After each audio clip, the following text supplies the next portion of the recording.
O'Reilly. Are your wiper blades chattering, skipping, or squeaking? Don't let streaks or smearing on your windshield compromise your visibility. When it's time to replace your wiper blades, stop by O'Reilly Auto Parts and see our selection. Our professional parts people will even install your new wiper blades while you wait. Stop by O'Reilly Auto Parts today. O'Reilly Auto Parts. You ever get that feeling the walls closing in, the concrete jungle suffocating you? You crave some wide open spaces, the chance to connect with nature, maybe in a spot all your own. Well, head over to land.com. They've got ranches, forests, mountains, streams, you name it. Search by acreage. You can search by location. You can search by the kind of hunting and fishing you're dreaming of. Land.com.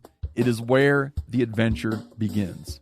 There's nothing like snook hook sets at dawn or catching a tarpon in the moonlight. Find your next fishing trip made easy on fishingbooker.com and experience the magic of the Sunshine State or any other destination on your fishing bucket list. Book a blue water adventure in search of sailfish or go snapper fishing with the kids. With over 6,000 captains and trips to choose from, planning your next one just got a whole lot easier. Download the Fishing Booker app on the Google Play or App Store, or visit them online at fishingbooker.com to book your trip today. Hey everybody, welcome to episode number 33 of The Hunting Collective. I'm Ben O'Brien. Today I'm joined by Adam Greentree, my buddy from down under. He just so happens to be in America on quite a, I think it's 8-month run of hunting the States with his family, his wife Kim, and his 3 awesome kids who you'll hear at the start of this podcast. And they're a perfect family. They're an Australian family, that's for sure, but they're a hell of a good time. Adam's a great person. We've hunted all over the world together. One of my favorite folks in the industry.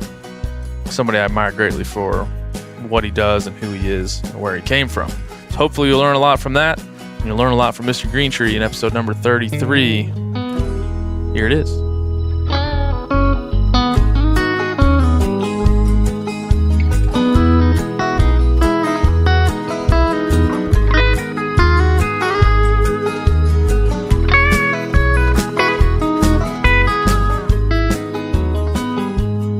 Welcome to the Hunting Collective.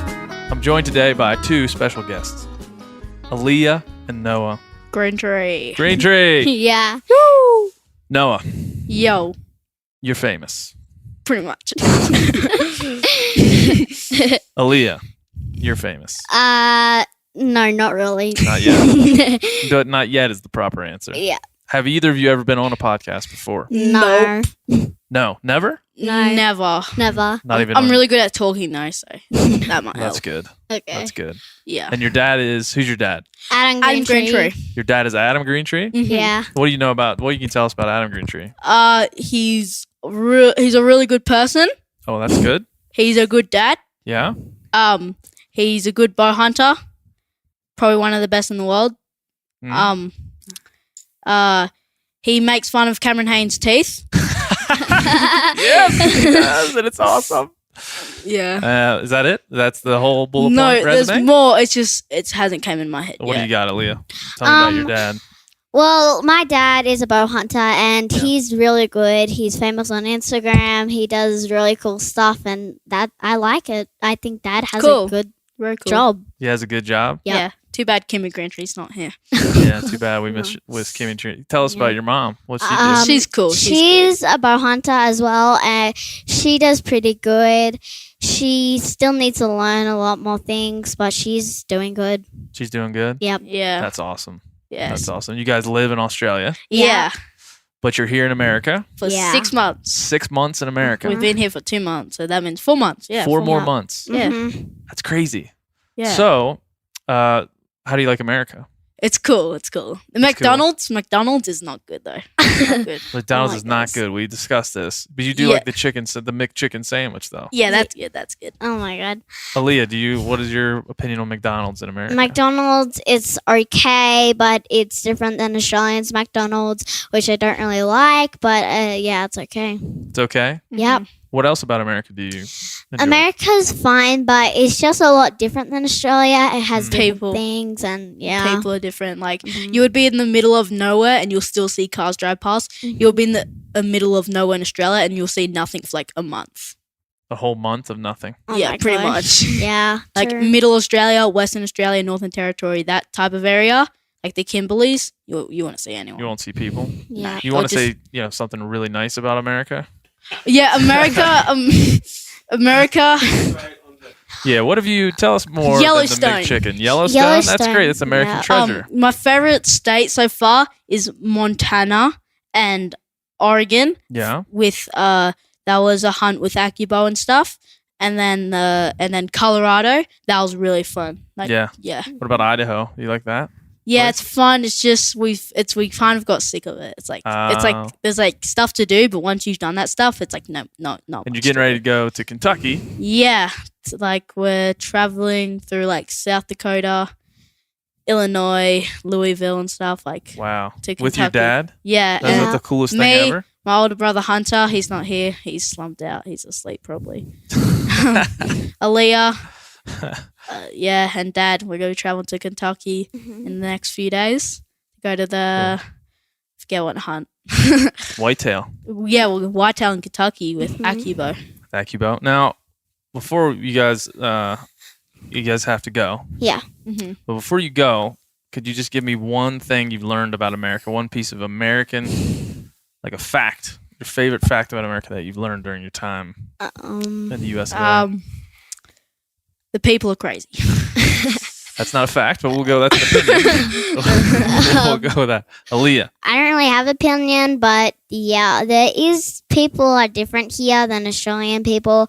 There's different accents here, which is Slang.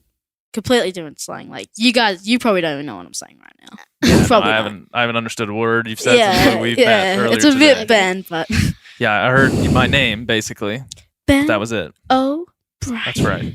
So you didn't learn anything about like the founding fathers, maybe public lands or anything like that? Christopher Columbus. Yes. I think I'm not sure I'm kind of guessing, but he discovered Columbus in Ohio first. They kind of recognized That's a good guess. We're going to stick with that. Columbus got to Columbus first. I mean, that makes a lot of sense. because he's named Aaliyah. Christopher Columbus. Yes. Do you have any historical information to provide that you've learned during your time in America? Sorry, but no. No. I don't. You just She's- learned that she's a slow McDonald's is learner. terrible. She's Here. a slow learner. Homeschooling. Oh yeah. That's homeschooling is hard. Well, not really. It depends. So my homeschooling is kind of different to everyone else. So whatever state we like travel or like go through or go past, I write like 10 facts about that state. Mhm. So like let's just say for example Montana, the capital's Helena. The population is like 3.46 million people. Well done. Yeah. Well done. That was the 3.6 million people was kind of a guess, You're but learning. it's something like that. And Well, listen, we appreciate you being in our country yeah. and letting your dad hang out with us, Yeah. hunt with us, Mm-hmm. Yeah. and So sick. It's sick. But you need to come to Australia. I'm Like, coming to Australia. and Joe Rogan and Steve Ranella. You guys just need to come to Maybe we'll Australia. just all go on Netflix together. Yeah. Yeah. Meat eater. Meat eater. Yeah. Yeah, you guys were asking who in the office here is a Netflix actor, and really, it's only Steve Ranella. Yeah. I'm like second. There's fiddle. like people that like kind of like film and like are Yeah. like featured on Meat Eater. That's right. Yeah, That's like right. you. Yeah, that's right. Uh-huh. Yeah. So- Yeah. Too bad Adam Greentree isn't, but okay. But you never know. Never know. Never know. Okay. Never know. Well, thanks for joining us. Yeah. We're gonna bring your dad on now. Yeah. We're gonna Yep. see if all the things you said are true. Yeah. Fact check. If not, Yeah. you might want to bring me in again because I'm just such a good talker. Like, not trying to put myself up. Like, I'm the best talker in the world right now. Currently. Rankings. First is Noah Greentree, then Steve Ranella. His voice is one that makes you go to sleep. His voice. Now, Oh how my old are God. you, Noah? Give the people. I'm 69,000 trillion. No, I'm actually 11 years old. And Aaliyah, 11 you years are- young. I am 9 years old. Her birthday was like a month ago, 16th of Yeah. September. Uh-huh. Perfect. Well, happy birthday. Thank you. For like A month month ago. later. Yeah. All right. Thanks, guys. You're welcome. You're welcome. Ben O'Brien. Bye.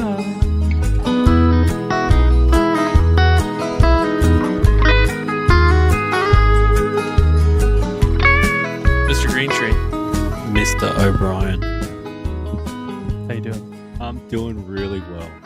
You are? Yep. I'm probably at the peak of my life or the highlight of my life right now. I'm telling you, dude, your family is awesome. Yes, they are awesome. I know this. That's why they're my family. That's right. They're not mine. Yes. Now, we had lunch here in Bozeman, and I was driving down the road, and I saw, like, that looks like a nice family. Like, I saw this, like, picturesque family hugging each other, skipping down the road, happy as hell. And I'm like, that's freaking Greentrees, man. That's the Greentrees. And that's after me and Kim just had a argument, and we're still like that. What's the secret? I don't know. I don't know either. I don't know. I think the secret is fighting for one another. Truthfully, just fighting for one another, and like not losing your shit over the little things and just talking them through and trying to benefit one another and be positive. And, if one of us isn't positive, then that other person's trying to push them in a positive direction. Yeah. And, like nothing good comes easy, right? Yeah. That's the thing, so you're like, there's so many relationships that you just see the arse end fall out of so fast because they're not willing to work towards something. Kim's not perfect. I'm not perfect. And it's like, do you have a good friend that you've spent enough time with that you'll find something that you don't agree with them? Of course. So imagine, because we're all strangers essentially, aren't we? Yeah. And then we'll straight into the deep and meaningfuls in this podcast. Far out. This is where we go. But like your own family, you'll find disagreements with. Of course. You know what I mean? And like before I met Kim, she was just a stranger, and now we live in our whole lives together. So of course, there's going to be things that you don't agree with, or that things that person might do that, you dislike, but just get over your own shit and work through it. You can tell, man. Like, you can tell when somebody truly loves the person they're with. Like, not just loves the idea of marriage or loves the idea of having kids, but truly, like, life is made better by that circumstance. Yeah, 100%. And it's not fake. Yeah. There's no... And in the age of social media, which you're well aware of, things can seem fake. Yeah. Well, Kim's been with me when I've been broke as hell, right?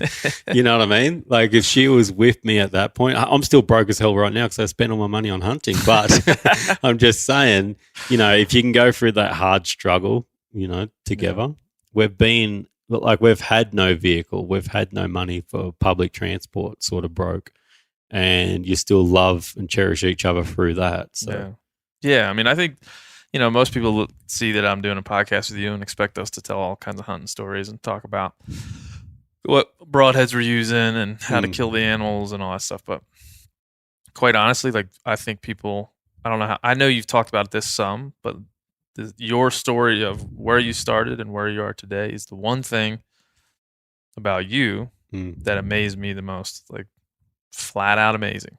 And I think you well know this. We probably talked about this before, but the struggles that you've gone through have made you such a freaking, like, pressure makes a diamond. Man. Yeah. Even when it comes to hunting. Yeah. You talk about, like, you deal with hardship, better than anybody I've ever seen. And almost embrace hardship. Like, that's just a part of life. Yeah. I'm going to go and tackle it. Yeah, I think you get so used to something. Yeah. Like, that's what I think it is. You get so used to it that, like, I actually crave it now. And actually, it's probably not that I crave it. It's just that it doesn't feel that hard, because I'm so used to it. Yeah. It's like if you were born in the dark and at nighttime wouldn't bother you. Yeah. Do you know what I mean? So to live through, I always think it's not going to kill me, even though some dumb things that I do nearly do kill me. But, it's like, it's not going to kill me. It's like the cold. Yeah. Like you get up in the morning and camp or whatever, and no one wants to get out of their sleeping bag.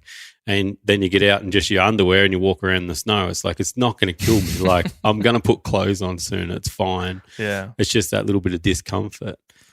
Yeah. Shit. But then just the willingness to run at it, right? Rather than just, oh, there it is. There's danger over there. I can avoid that and I'll be fine over here. But, even when you and I hunted New Zealand together, you were getting close to tar that I probably would have never even went after. Yeah.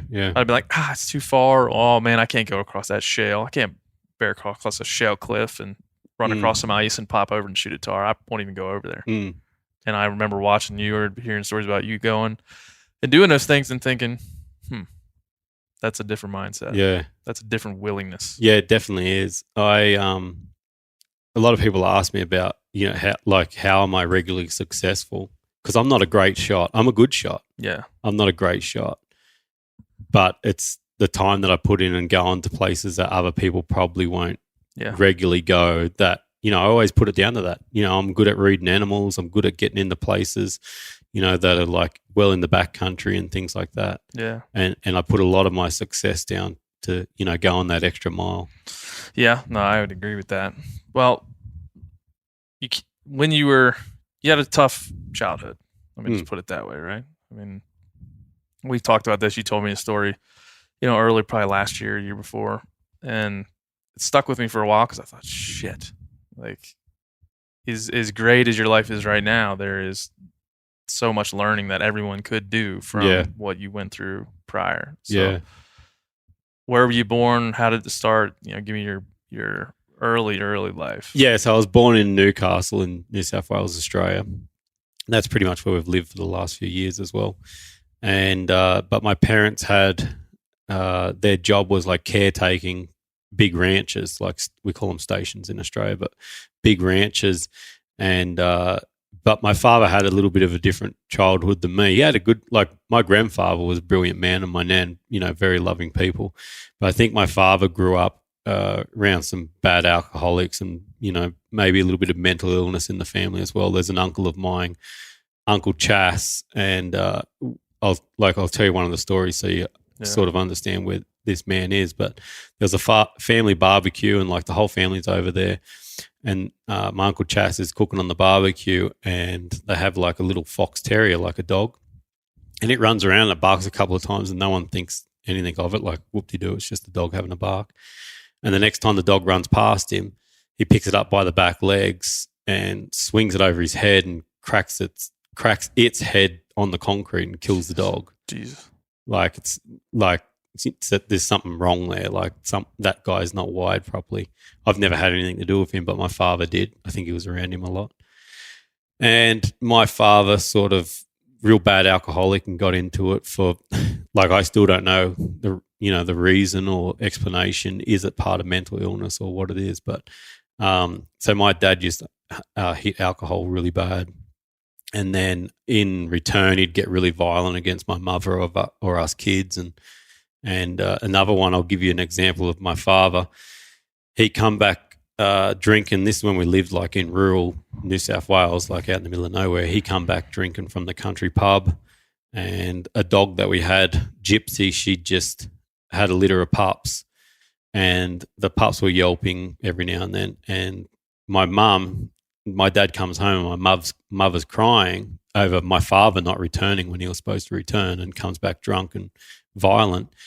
And he thinks it's the dogs, and this is like, I'm like 5 or 6 years old, and he walks out to the back door with the gun and like shoots all the puppies, like in front of me and my older sister. My younger sister wasn't born yet. But it just goes to show how, that sort of violent that man was, and us kids ended up going through that violent with him. We weren't shot, but basically we were the puppies yelping. And then as I got a bit older, because he ended up being in and out of jail for like violence and stuff like that. So I sort of grew up without a father figure from about 7 years old onwards. And I actually was probably going into a dark place myself as I was, hitting my later teens and things like that.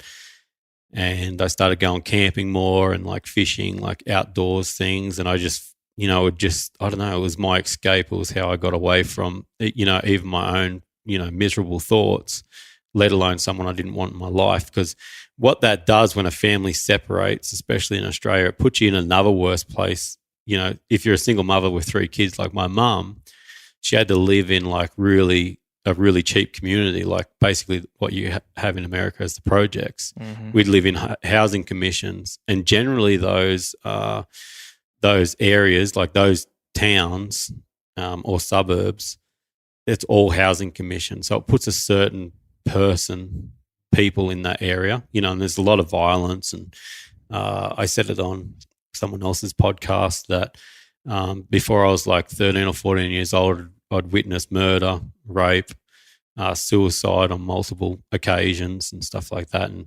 And one of the cases, I was actually the only witness to a rape that had happened. It happened like at my house, and the girl, she didn't want to come forward. She was so embarrassed about it, what had happened. And that guy ended up getting off scot-free. Wow. Nothing ever happened to him. So anyway, I'm just, it's like if you grew up not eating your vegetables, that's for your like physical health. When you grow up in an environment like that, that's your mental health. It's like you're not getting fed vegetables for the brain, seeing all that violence and stuff like that. But how I came out of it really was through, originally the outdoors, and especially, bow hunting. Like I just bow hunt, as you know, because it would take me deeper into the woods. It would ground me further to, the outdoors. And that really helped me. And then obviously, meeting Kim, and because I grew up very simple, where I wanted a couple of things, it was like a forward drive to go forward driving, like get me outdoors. And, I wanted a wife and my own family, so I could prove to myself more than anyone that I wasn't my father. I wasn't that violent drunk, and I don't drink still to this day because of, even though I'm not, like I did drink a little bit in my teens, even though I'm not a violent drunk, I'm a happy drunk. It turned me off drinking so much because I would see my father go from the best man that I knew to the worst man that I knew through drinking. Yeah. And look, like it was that switch. He has an actual problem with drinking. Like, I'm not saying everyone does, because lots of people drink and they're absolutely fine on it. But my father, it does something that switches a different switch where he becomes, he's got to turn to violence and Yeah, and you spent time on the street, homeless? Yeah, I was basically homeless. I was homeless when I was 14 years old. So like 14 to 15, I was homeless. And I ended up going and living with a very loving auntie of mine. And she put me back in school and things like that. And it was just a much better environment. But I don't know, I just kept slipping off the train tracks. And, sort of once I could just walk out and go hunting myself, that made the big difference. And then obviously Kim and the kids. Do you ever feel like in those situations where I think I know the answer to this, there's some desperation to get out? I mean, is that your daily motivation, or you feel like this is my life and you didn't accept where you were, obviously? I was just never happy with where I was. And to the point where I'm like, I would constantly think, I only live once. This is another wasted day. You're in the trash. You don't want to be here, And then when you get put in a position like that, like where you don't have finances, you don't have food, things like that, because like talking about living on the streets, you don't have time to think about those better things like going outdoors, or finding a good girl or something like that, or benefiting your life as in getting a job and things like that. There's only enough time in the day to think about when's my next meal coming, when am I sleeping tonight, how am I keeping warm, and there's all dangers that come on living on the streets. There's other people on the streets as well. There's other people that try and rob you and all sorts of things, so it's like you don't have the comfort to think of how you're going to benefit your life, in the long term. It's just, how am I benefiting my life today? Because you're hungry. Yeah. Like you don't realize how good it is to eat food until you're starving hungry to a point that you can't go and get it. Yeah. Like if we're hungry now, we'll walk next door and get something from the cafe. Go on your phone. Exactly. Somebody bring it to you. Yeah. Take all that away. Yeah. Where you don't have money to buy food, you don't have hunting, or you don't live on the land to just go and get food.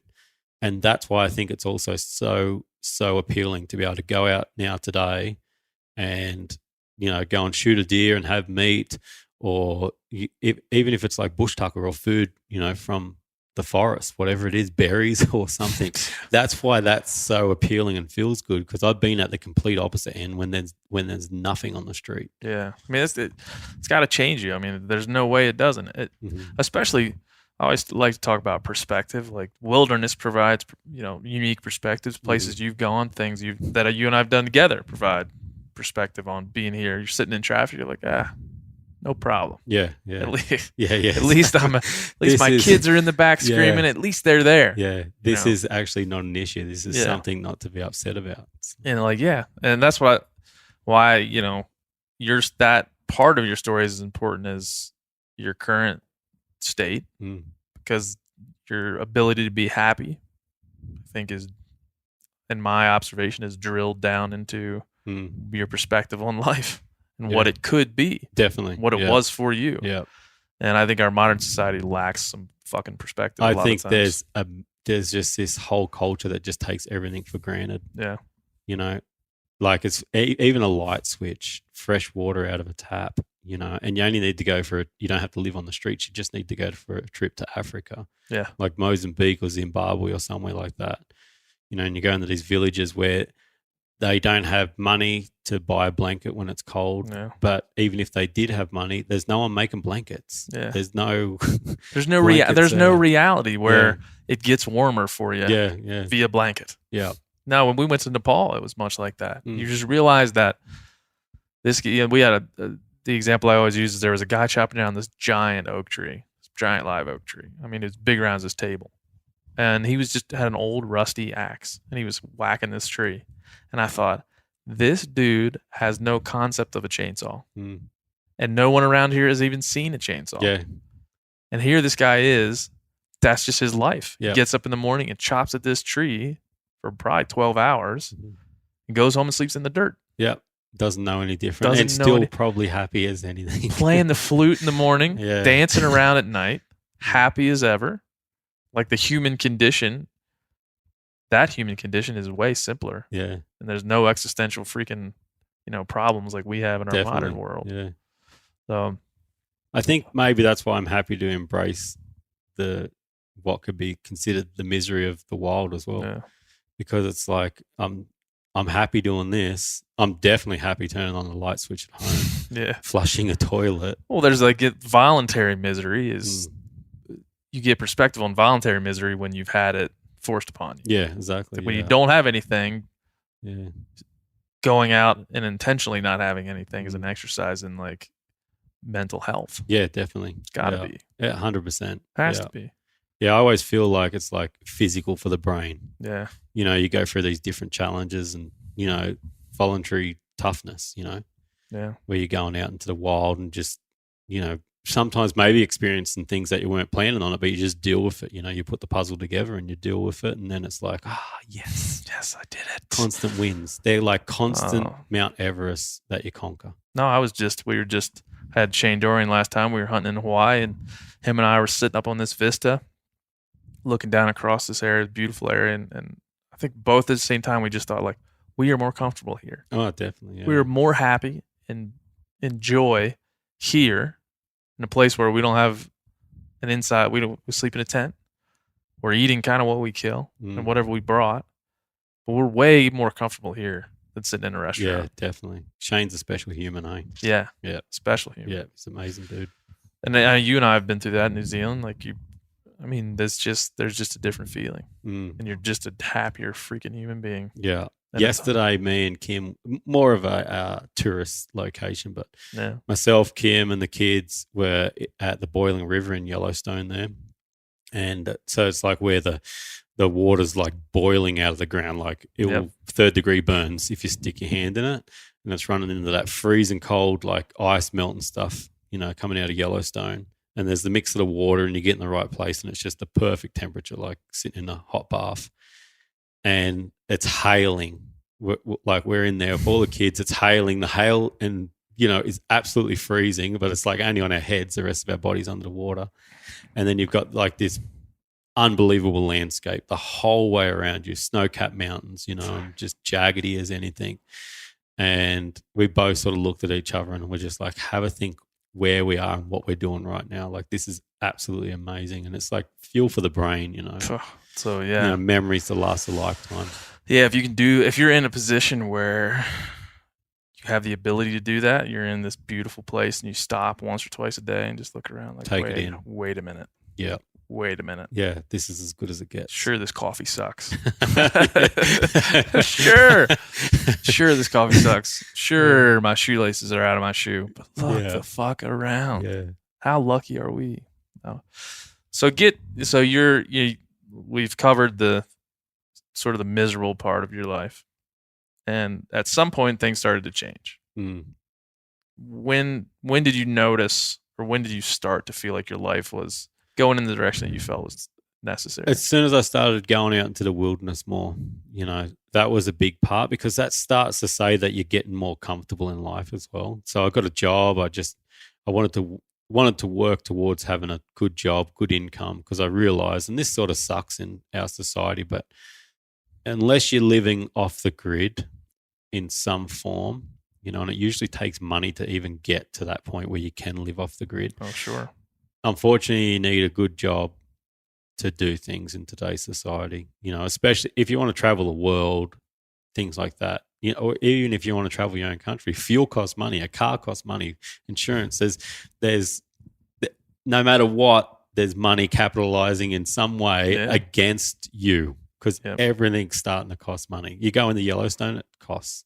You got to pay to get in. You got to pay to get in there. Yeah. You got to, in this country at least, you got to pay for tags and licensing and everything like that. So you do need a job, And so I started working towards getting a job, and I had a couple of like jobs, just like I worked at Foot Locker, and and I was going to ask you to go through all your jobs prior to the one you have now. Well, actually, I dropped out of school early because I got back into school, and Mum and Dad got back together somehow. I don't know friggin' why or how that happened, but Mum and Dad got back together, and I got back into schooling and stuff like that. And I actually fell out of school because all those years of being in rural Australia, I didn't have a lot of schooling, and I was actually deaf in one ear, and they didn't know. They just thought I was disobedient in the class, but I actually couldn't hear what the teacher was saying.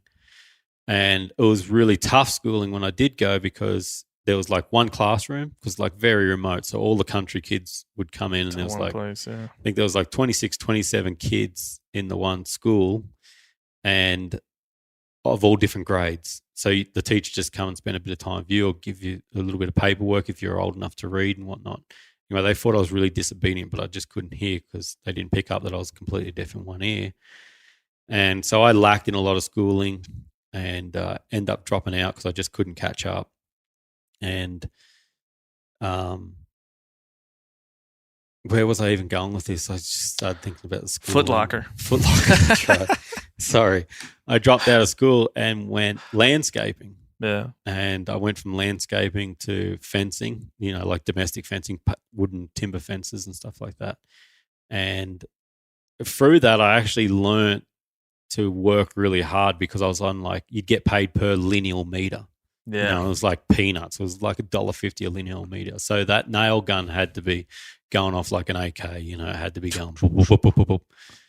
Anyway, I learned, and I was making good money out of it. And then the building game sort of crashed a bit, and ended up getting the job at Foot Locker, and I ended up meeting Kim. She worked at Supre, so that all worked out. Like in the mall, you guys met? Yeah, in the mall, yeah. But I hated it because... Wait a minute, go. No. Back that up. Back that up. We ain't jumping over that. Okay. Well, you met at the mall. This is like at the food court? Well, so I was my little sister's guardian when I was like 18. And actually, before I was even legal, I was like her unlawful guardian, because my mother had left to another city, and my sister, they didn't get along at all. So I ended up looking after my little sister, but I couldn't give her any money for lunch or anything, because she'd spend it on smokes or some junk that she didn't need. So on my lunch break, I would go and give her some money for lunch, or take lunch to her. And she was actually at Supre, and Kim was the boss there. She was the manager. I just went in and seen this, good-looking blonde girl or whatever, and I've never been shy, and I just asked her out straight away, and she sort of freaked out. She'd just met me or whatever, and then we ended up going out for dinner that night, and we're actually pretty much been together ever since that first night. How old were you then? 18. 18. Yeah. And Kim was 19. 19. Mm. And her background was not was a little more stable than yours. Definitely. Kim had a car already, sort of thing. And no, she wasn't a guardian of anyone yet. No, she wasn't a guardian of her siblings. But and then it was like meeting the Brady Bunch, like Kim's family, like going back and like, roast meat and like roast vegetables and beautiful cooked meal, and like no swearing in the house, and the house clean and tidy and in a good location. And like, it was like actually really foreign to me, and that wasn't appealing. Like, it's not like that's not why I chased Kim. That wasn't the appealing part. I had no idea. But, as things turned out, Kim comes from a broken family as well, where her parents are separated and things like that. But, still absolutely lovely family, just on a different level. Like no violence or anything like that, and just really comfortable household. And, now we're married, and it's been like 19, 20 years. 20 like we've years, seriously been together for that long. That's crazy. Well, I'm 38. I'm 38, years? so 20 years. Yeah, don't let her know you're not sure how many years. Right. So, so I'll end up working at Foot Locker, and I hated, because I'd push sales. It was like lying to someone, like, oh, you look really good in those shoes, and you should buy a pair of socks and a shirt. Oh, too. yeah. You know what you need with those shoes? An extra pair of shoelaces. Yeah. Multi-sales. You got to shine them up. I couldn't do that. I didn't sit right with me at all. I didn't like it. And there was no money in it. It was peanuts, and we weren't going anywhere. And then I went back into construction, and I started my own business in Canberra, which is the capital of Australia. And same, it was like that's the whole building industry in Australia, like booms and drops and booms and drops. And it's like you never had a comfortable income. And it was like we'd pay for the bills for that month, and you'd be left with $0. Yeah. Like maybe a bit of fuel to go somewhere, and we'd travel. And when I say travel, I only mean like 3 or 4 hours somewhere and come back. And Western Australia had all these jobs advertised because the mining was booming in Western Australia, and I ended up going over to Western Australia, like a big move. That's like a 3 or 4 day drive from where I lived in Australia. It's nothingness. And it is like there's like the city of Perth, and then nothing, just the picturesque coastline where the desert runs into beautiful water. Yeah. And I'm trying to talk you and Renella into coming over at the moment to do that. I'm coming, man. It's such a beautiful destination. But and then we went over there, and all the good money that was advertised wasn't that good, and it was the same. We're just making ends meet, or actually even falling behind a bit. But then right up north in Western Australia, so like the northwest, where it's like remote. Yeah. Like 18 hours drive without going past any sort of city or decent sort of population. And we went up there, and the money was a little bit better, but not great. And I was doing all these big hunts as well. And I would go away from work, so I'd go hunting for a week. That was no income for a week. Yeah. We'd had Hunter, my eldest, and I think we were planning on having other kids, and it's like, this just isn't working. And I started thinking, what do you got to do? Well, you got to start your own business. You got to have something where when you step away, the wheel keeps rolling and money keeps coming in. And that's what I ended up doing. I ended up starting my business, and I worked very hard at it. And there was a good period there where I did very little hunting, got it all rolling, and then now it sort of runs itself, and I can go away and everyone's like, how do you get sponsored? How do you get sponsored? You sponsor yourself. Yeah. Because you end up spending your own money. Like, you get yourself out there. You get yourself out there. But I think that's key to your success story. The story of your life, the key to how you had successes is you got to a point where you were paying bills, mm-hmm. you had a family that you cared about, and then fairly quicker than most people, you turned around to having a very successful business that allowed you to provide for that family in a way that you'd never been provided for, and do what you wanted to do what you were passionate about, which is hang out with them and go hunt. Like that's you're not even 40. Yeah. And 20 some years ago, you were, in poverty, on the street, broke as a bitch. Yep. So I think that's important for people to know about you, and to understand, no matter how hard something might seem, that it can quickly turn into something pretty kick-ass. Yeah. I'm glad I did it that way now. Now that it's done with, it's easy to say. Like, I'm glad I earned it that way, because I appreciate everything so much, and I don't take anything for granted, and I realize how lucky I am, and I realize how quickly I could go back to that as well. Yeah. Because just nothing's made up in this world. I don't know what tomorrow holds. Yeah. But that's another reason why I'm so happy for today, O'Reilly Auto Parts are in the business of keeping your car on the road. O'Reilly Auto Parts offer friendly, helpful service and the parts knowledge you need for all your maintenance and repairs. If you're confused about what part you need, like what wipers are going to be the best, what replacement headlights are going to be the best, go into O'Reilly and talk to the people that work there because they're great and they're super friendly and they'll get you squared away where you walk out knowing you got the right thing. They've got thousands of parts and accessories in stock, either in-store or online, so you never have to worry if you're in a jam. Do you need your windshield wipers replaced? You need a brake light fixed? You need some quick service? They'll help you find the right part or point you to the nearest local repair shop for help. The professional parts people at O'Reilly Auto Parts are your one-stop shop for all things auto do-it-yourself, and you can find what you need in-store or online. Stop by O'Reilly Auto Parts today or visit us at O'ReillyAuto.com/MeatEater. That's O'ReillyAuto.com/MeatEater. You ever get that feeling you're stuck inside staring at screens and a primal urge kicks in? You crave wide open spaces, fresh air, the chance to connect with the land. Well, maybe it's time to find your own piece of the wild, but searching for property can be a maze. That's where Land.com comes in. They got millions of listings across the country, from mountain ranches to hidden fishing holes. Their search tools are like a seasoned guide helping you narrow down what you want.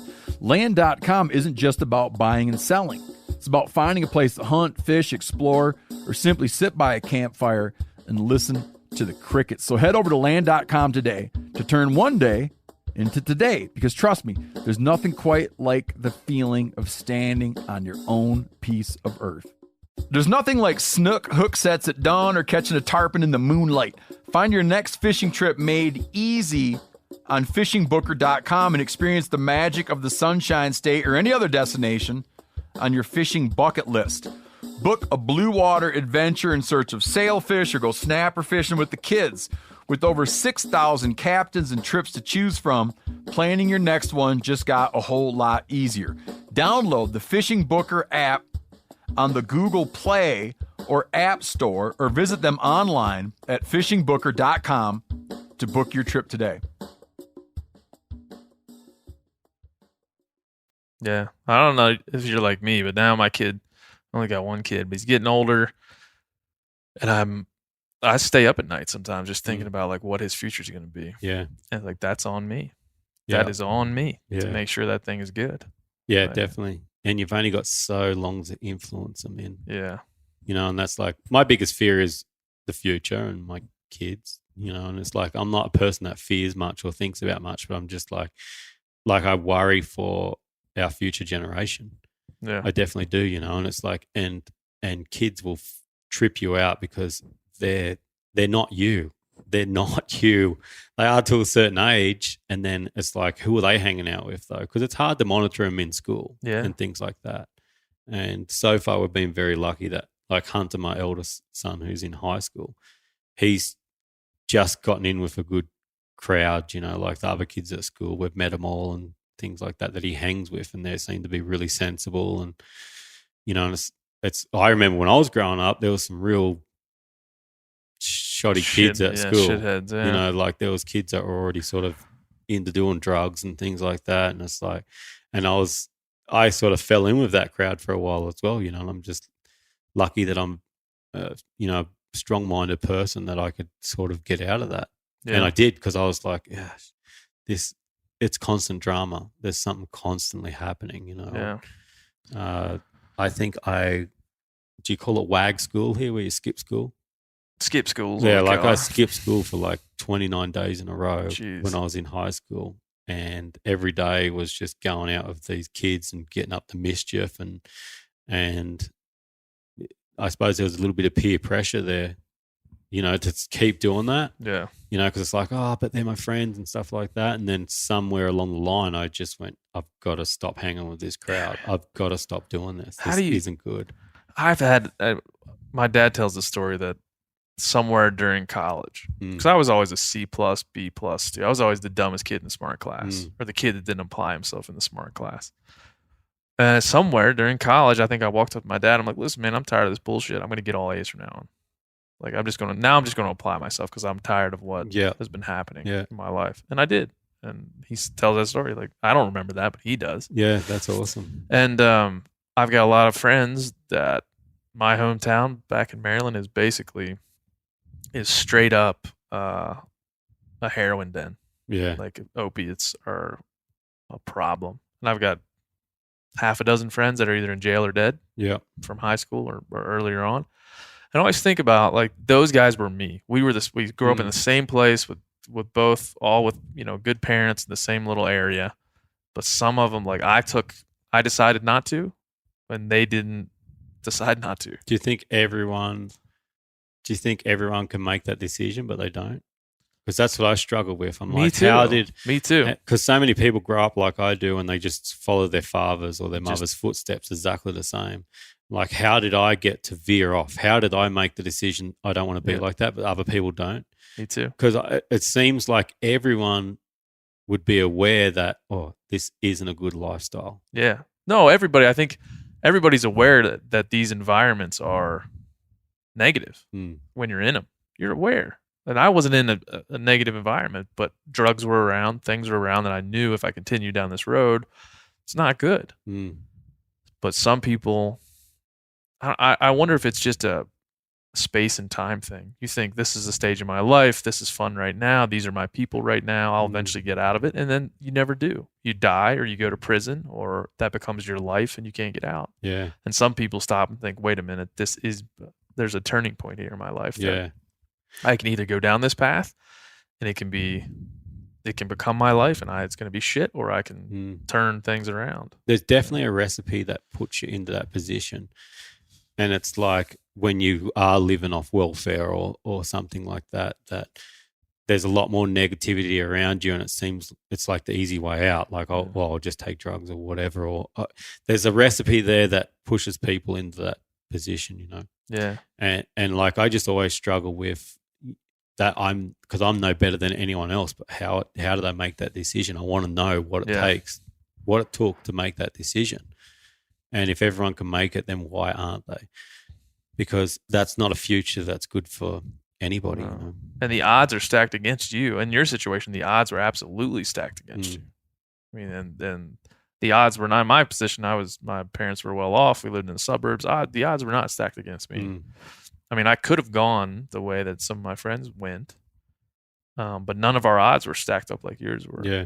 But there's many, many people in situations just like you were that either don't see the way out or just don't have the fortitude to take it or make the path. I always feel like there's something mentally going on, you know, wherever it's a little bit mentally stronger or something. But I'm always very headstrong. You know, like that one voice, if something inside my head says I can't do it, fuck you, I'm going to give it my best. Yeah. And if I die doing it, like that sort of headstrong. And I spent a long time in my life being around people like you and people like Rogan and just very successful people. And you start to see similarities. Yeah. And that's one of them. Yeah. For sure, that's one of them. It's just this unrelenting need to climb the mountain. Climb that mountain. Even if the mountain is way taller than you can even see. Yeah. It's like, I'm just going to keep climbing. Yeah. You know? And then eventually you get to the top. Yeah. And some people stop halfway up, and they don't know. I probably couldn't even explain it to you. I can't do that. I think I've quit like on 2 or 3 things in my whole life. One of those things, I always tell this story, was, and I don't mean like quitting as in you didn't kill an elk, so you're still up in the mountains 2 years later, especially in public land in friggin' Montana. But I mean as in, if you've planned a 20-day hunt, there's a good chance I'm unsuccessful, there's a good chance I'll come out on 21 or 22 and miss my flights and whatever else. But one time was I had Laura Zera, and she's like a survivalist, right? Oh, yeah. She's kicked ass on Naked and Afraid. And stuff like that. And it's like wet and raining. And I'm like, now's the perfect time to try and start a fire with sticks, rubbing sticks together. So, like, and I've been going to that for like 20 minutes, and I found like a shoulder bone of like a deer, and I had that as the weight pushing down. I made my little bow, and it was darkening up the timber, and it was getting hot. And she comes over in like 10, 15 minutes. She's got this roaring fire going. Like she makes this bow and she's like, and that's what she does. And I've done it plenty of times before, but not with hardwood, like the Australian hardwood. Yeah. And not when it's wet and damp like that. And I'm going at it for like 2.5, 3 hours, cramped over. My legs are cramped. My back's like, because you're like running the, like a string saw the whole time, rubbing the stick. Yeah. And that was like the first time I'd ever given up on something that I wanted to do. I remember that. I'll never forget that because it was like literally, it's like, shit, I'm actually going to give up because my friend, I'm actually going to give up. Holy fuck. Andrew Ukles, all my kids, they were all packed up. They were ready to leave. And I still had them sitting there for like an hour while I'm trying to get it going. I'm like, I have to give up. This is now not fun for anyone. And I gave up on lighting that fire, and I'll never forget that. I can't even remember what the second or third thing was, but what I'm saying is there's something in my head that won't let me give up, because it will say like, oi, if you don't do this, you're useless. Don't give up. Don't give up. Yeah. And I can never break a promise. If I promise you something, then I'm coming through with it 100%. Yeah. Well, like you said, our society and the situation you're in coming up, and even daily, like you're offered ways out. Technology is a way out. Many of our modern ways to communicate is a way out. You could literally live in a house and never leave it and be a successful person in our society. So there's many ways out, and it's like, are you willing to take them or not? There's welfare. There's people will pay your way if you can game the system. The system is gameable for sure. Yeah, definitely. But if you're just unwilling to relent, it's just doesn't seem like a way to live a very fulfilled life, and that's like my goal is to live a very fulfilled life and bring as many people along as I can for them, and I was talking to someone about this the other day, and it was the guys at Mountain Ops, where, if you can do good, you've sort of got to look after yourself first, right? You get yourself in such a way that you're comfortable, and then, and then you can, bring your wife in or your girlfriend, you can bring your kids in, and you get to a point where you can look after all your immediate family and friends, so it's like they're all happy, like, it's a big positive circle and you bring everyone in. Then, if you've looked after all those, and in my position, then I can start looking after other people too, and you've done this, anyone in our position can do this, where it's like I've got the keep it clean at the moment where I'm giving away pretty much all of my hunting gear that I've used this season. I'm giving away all of my hunting gear for anyone that gets pretty much randomly picked for picking up rubbish from in the backcountry. Because one thing I've noticed, and it drives me nuts, is you go back into these beautiful, pristine places, and then there's like a beer can or one of those bloody helium balloon things or whatever, and it's like, fuck, this so doesn't belong here, And so I can start spending energy on doing other things, like promoting Keep It Clean. I can start spending time on promoting anything, a cause for cancer or anything like that. And I don't know. It's like, it's still, because we were trying to say it's like, it's a selfish act, but it's not, because then I feel good because I've done good, if I can make someone else happy and things like that. So, well, just because and I talked about this when we were announcing our new company here, Meteor Inc., about like, you get up in the morning and why, like, what's your why? Why are you doing what you're doing? And when it comes to creating stuff like this, media, your social media, any messaging where you're putting yourself out there to the world, is like, do you care about the audience? Do you care about the people that would listen to that? And all of them in their totality. Yeah. Like, I care. I kind of know what my audience is. I understand that we share values, and I understand that we share a space in hunting, and we share the outside world. And like, do I care about you? Yeah. Do I legitimately fucking care about you? Because if I don't, then this is all bullshit. Yeah, totally. This is all virtue signaling, and this is all me trying to look important and really special. Or do I really care about you? Do I really want you to, I know you, and I know that you care. Yeah. And I know that your Insta stories are a way to take people along and give them a window into what their life could be like. Yeah. Or what they could get. Even if I'm not trying to tell them to be hunters either. No. I'm just trying to say, this is out there. I really enjoy it and benefit from it. You could too. Yeah. And if you don't, How about some understanding that this is where meat comes from, or this is beautiful and we need to keep this, public. We need to keep this land. We can't just keep laying concrete over top of ground, Yeah.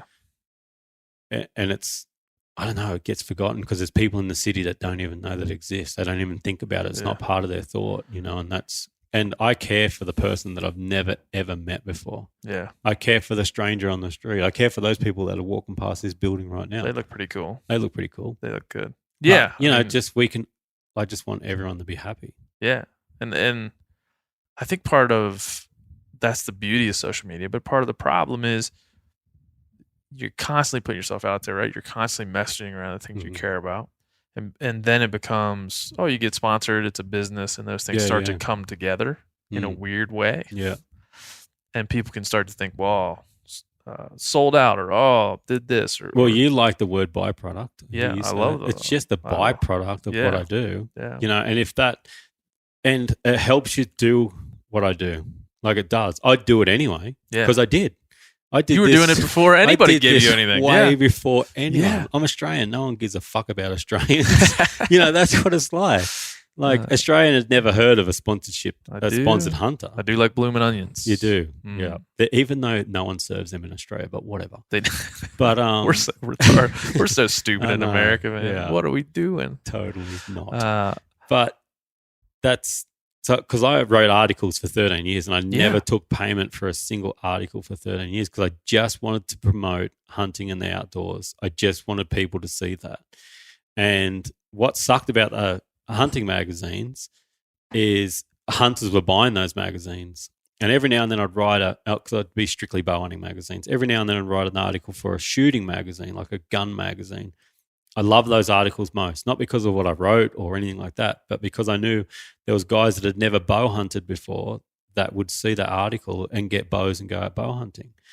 And then Facebook sort of blew up. Facebook was good, but it was only my friends. I kept Facebook pretty personal. And I started the business Facebook, and I'd notice non-hunters because they'd ask questions. You knew they were non-hunters, where should I buy my first bow? Or is this bow any good? And it's that's awesome. People are getting into it. And now I've got a responsibility as well to promote it in a certain way, eating the meat, practicing, making sure you do ethical shots, things like that. That started feeling good.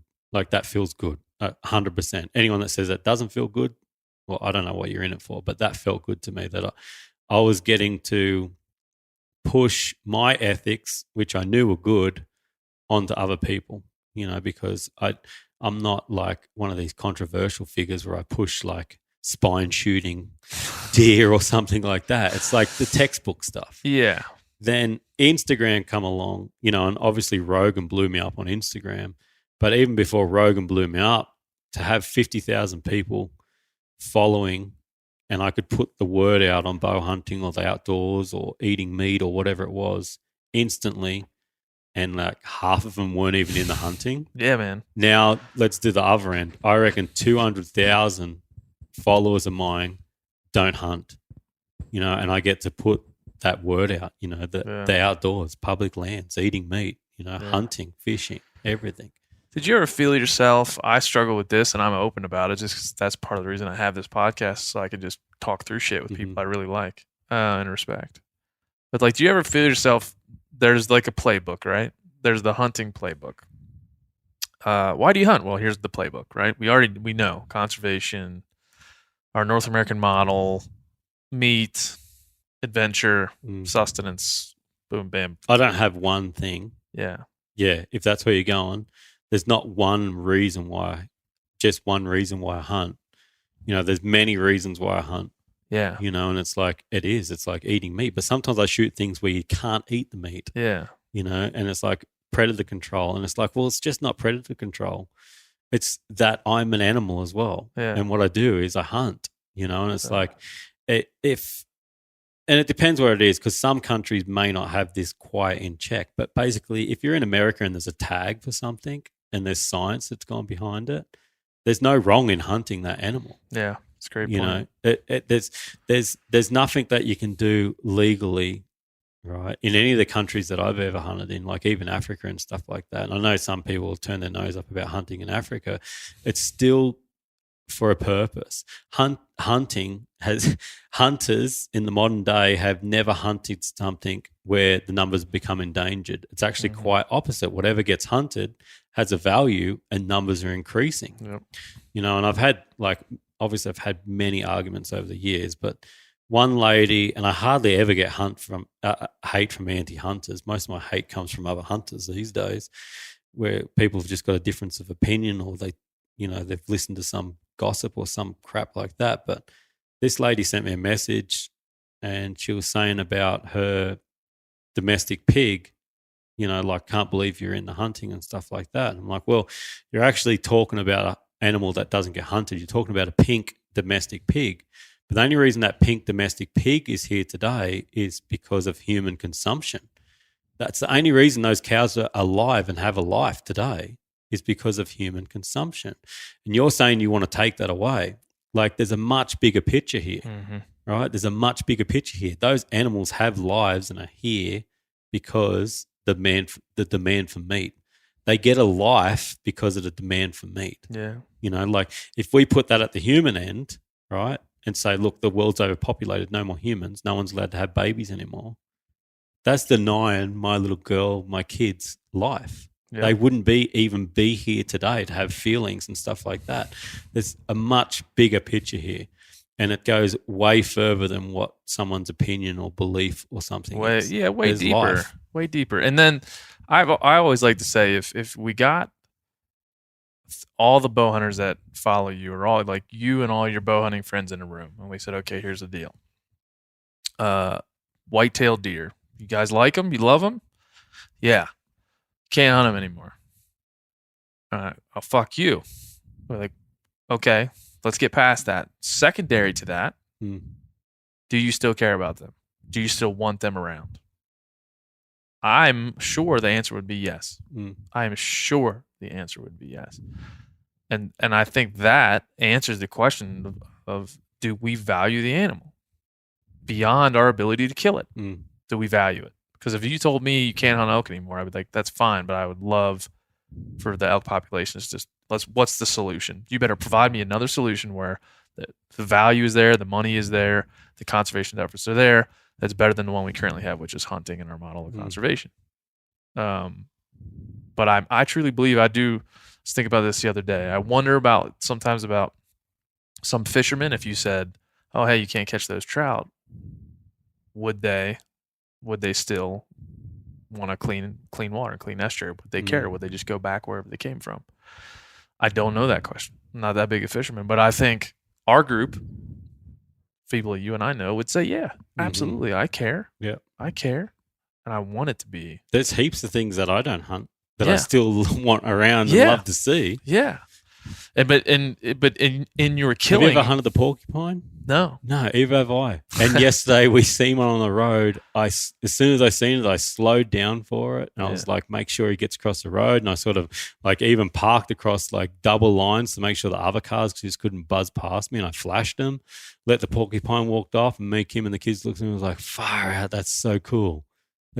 I'm never going to hunt a porcupine. It's probably illegal to start with. I've got absolutely no interest in that, but I still want to see it. Same for all the bird life and everything like that. It just comes part and parcel with what we do. What's the difference for you between a porcupine and an elk? Something you would hunt, something you wouldn't. When you look at the animal itself, is there any difference? No, there's not. Yeah. There's really not. Yeah. Yeah. Me either. Yeah. I don't. And that's one thing we've talked about here too, is how do we as hunters better communicate that we care about entire ecosystems and not just. Yeah, I've made a real point. I did it with the moose that I just shot in BC, because everyone wants to go straight to the antlers. And that's not just because you're a trophy hunter or something like that. You think about antlers. Think about how amazing they are. They grow in one season. Think about the size of them, how they are. They stick off the head. They're very medieval. It's something that's bred into us as man. But I get to that moose and I'm like, look at this creature. Look at this beautiful creature. And the first thing I did was I went to its ears, dude, because it's got these massive ears and they're so fluffy. And I looked at its nose. They got a different nose. And then I went over its body, like all the battle scars, because he's a really old bull and he was like full teeth missing, like punched out of his face, full eye just all smashed up. And then going into some things that people might see as a bit more gruesome, but I cut him open. I always check the organs on the animals, and I open him up, and he's got like all this liver spot on him, like all this green, like bubbly growth all over his liver. He had like some dry, hairy growth on his heart, and it's like that's the inside stuff. And I'm like, even like, look at this is an amazing creature, But I'm also, and check out the antlers. They grew in one season. These are all the veins that go through there, and it's the term trophy hunter nearly doesn't exist anymore. Well, Yeah. I don't know anyone that hunts just for a trophy. I don't know that. Yeah. I don't know anyone that does that. But a lot of hunters, you can't eat the antlers. That's usually what gets displayed in the house. So you're like trophy hunter. And the antlers is, so amazing that usually they're at the forefront of a photo. And it's like, and I've seen you doing the trophy hunting. What is trophy photo 2.0? Grip and Grin 2.0. Grip and Grin, yeah. that's It's where right. you just hold the meat. That's it, which is cool. And it is. That is, if you, in a sense, that's a trophy in itself. Like, look at the meat. But you eat the meat and it disappears, and everything sort of disappears except for bone, hide, and the antlers or horns or whatever it is. So they usually get put on display. And I've never kept something to have other hunters or people go, wow, look at the size of that. I've only ever kept anything like antlers or hide or photos, even memory-wise, and it's like it's become like a respectful thing, like I feel like that's like respecting the animal, but some people, different opinions, feel like that's the complete opposite. That's not respect by putting a dead animal on the wall or something like that. Well, I think part of that Grip and Grin 2.0 is not to say don't do the 1.0. Oh, totally. Yeah. But it's to say like it's a perspective thing. It's to get people thinking about. I 100% got it. It's like, hey, cherish this. Look at this beautiful bit of meat. Like this is going to feed my family. This is awesome. And this is an evolution of our not of our hunting, because I think all hunters always have the sensibilities that you have. All the ones that I would consider hunters, people in my group. There's other people that are assholes. We'll deal with them in other conversations. But people that are like you and I, who have the values that you and I do, are struggling now to define how we tell our story. Yeah. Right? And part of it is just let's evolve to the 2.0 to the 3.0 presentation of a dead thing, because there's nothing that I've ever run across. I've thought about this at length, and I know you probably have too. Nothing like the Grip and Grin to take what you think it represents and what you know it represents, because it's you and you're there with the animal and all the things you just said. It represents your reverence and respect for that animal. It represents why you go and do what you do. It represents this great achievement of all these enriching things in your life. And then someone else looks at it and they see a smiling asshole. Yeah. And his trophy. Like it's on us. It's just going to be definitely on us. I think our new platforms are definitely helping a lot, because, you get a hunting magazine and there's only, say you get 3 pages for an article. Well, there's only so many photos you can put in those 3 pages, and everyone wants to look at the animal in all of its glory. That's right. Now that there's formats like Meat Eater, what Steve's doing, and Steve gets to show a lot. Like, he gets to show all the effort that goes in to get into the point where you see the animal.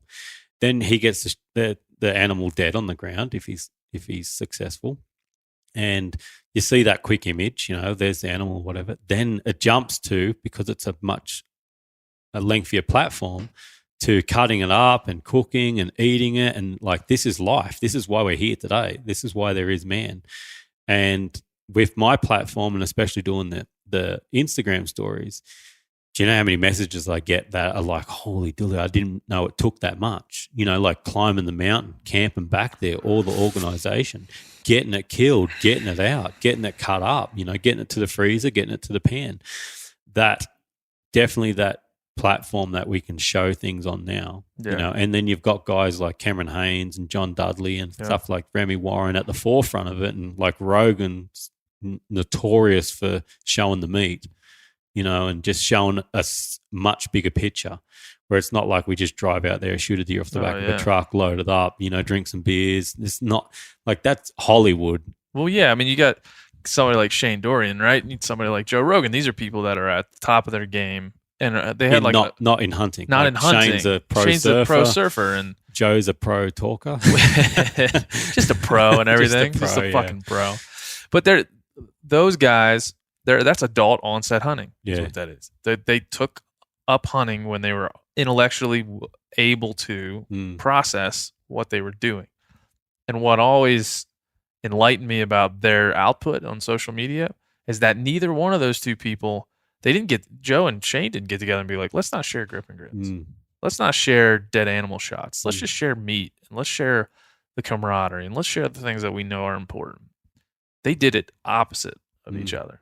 Part of it was a reaction to society and a reaction to a little bit to how people would react if Joe Rogan and a dead elk on his Instagram would probably not be great. But I think they also were forced to eliminate that from their output, their communication, and focus on the things that really did enrich. Yeah, they show doing. the bigger picture. They show the bigger picture. Yeah. Now, again, I think it's not as organic as all that, because they know the controversy that comes up if you post something, a dead animal, but they still are successful hunters, and everybody knows it, and they're promoting the sport without the side that became controversial, without hunters even understanding how it became controversial. And it just doesn't go well with their platform. Because I know a couple of times, and Joe's had a kill, and I've been like, hey, is that okay if I share that? And he's like, yeah, go for it. Because my platform's a bit different. Yeah. Like, I'm known as a hunter. It comes along a lot more acceptable on my end. And whereas if you don't have the bigger picture, like some of their audience, and I think their audience does have the bigger picture now, but if you don't have the bigger picture, and then it's just like that photo with the animal there and you're standing behind it smiling, whatever, that is a bad image. Yeah, hunting is awesome. That is a bad image. Put that in a newspaper somewhere, bad image. Put that in a hunting magazine or outdoor magazine, then it's fine. There might be some people that don't agree with it.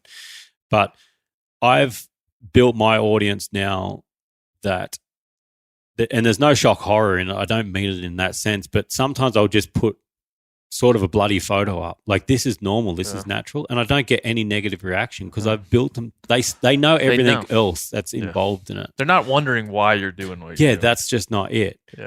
And because I'll say it now, like, if I put in that much effort and I get something killed, then I usually am happy. I usually am smiling. Absolutely. And it's not the, ha, I killed you, sucker. Yeah. It's not Fuck that you. Smile. Yeah. It's not that. I'm like, that was a good, quick death, put in a lot of effort. It's finally paid off and happy. But even I've tried to not do the grip and grin anymore, and not because of what you've done, just because I start thinking about the image. Like, yeah, I am happy, but I don't have to do that. I'll still hold the animal and stuff like that, but you show everything else as well. Yeah, cutting up the meat. That's all I've ever said. I mean, we have from our Lanai trip this last 6 months ago or however, less than that. We've got a thread going, the text thread. Oh yeah, where it's me and all the people we've mentioned and all the people on that hunt. And when we kill an animal, we send everybody a photo. We all understand on that text thread what that is. Yeah, definitely. We have total perspective of that. All of us are conscious. We've all hunted together. We all know what we're all about. But so we can share those photos, and there's no loss of perspective. There's no context that we need. We know what's going on. We're excited for each other. O'Reilly Auto Parts are in the business of keeping your car on the road. O'Reilly Auto Parts offer friendly, helpful service and the parts knowledge you need for all your maintenance and repairs. If you're confused about what part you need, like what wipers are going to be the best, what replacement headlights are going to be the best, go into O'Reilly and talk to the people that work there, because they're great and they're super friendly, and they'll get you squared away where you walk out knowing you got the right thing. They've got thousands of parts and accessories in stock, either in-store or online, so you never have to worry if you're in a jam. Do you need your windshield wipers replaced? You need a brake light fixed? You need some quick service? They'll help you find the right part or point you to the nearest local repair shop for help. The professional parts people at O'Reilly Auto Parts are your one-stop shop for all things auto do-it-yourself, and you can find what you need in-store or online. Stop by O'Reilly Auto Parts today or visit us at O'ReillyAuto.com/MeatEater. That's O'ReillyAuto.com/MeatEater. You ever get that feeling you're stuck inside staring at screens and a primal urge kicks in? You crave wide open spaces, fresh air, the chance to connect with the land? Well, maybe it's time to find your own piece of the wild, but searching for property can be a maze. That's where Land.com comes in. They got millions of listings across the country, from mountain ranches to hidden fishing holes. Their search tools are like a seasoned guide helping you narrow down what you want. Land.com isn't just about buying and selling. It's about finding a place to hunt, fish, explore, or simply sit by a campfire and listen to the crickets. So head over to Land.com today to turn one day into today, because trust me, there's nothing quite like the feeling of standing on your own piece of earth. There's nothing like snook hook sets at dawn or catching a tarpon in the moonlight. Find your next fishing trip made easy on fishingbooker.com and experience the magic of the Sunshine State or any other destination on your fishing bucket list. Book a blue water adventure in search of sailfish or go snapper fishing with the kids. With over 6,000 captains and trips to choose from, planning your next one just got a whole lot easier. Download the Fishing Booker app on the Google Play or App Store, or visit them online at fishingbooker.com to book your trip today.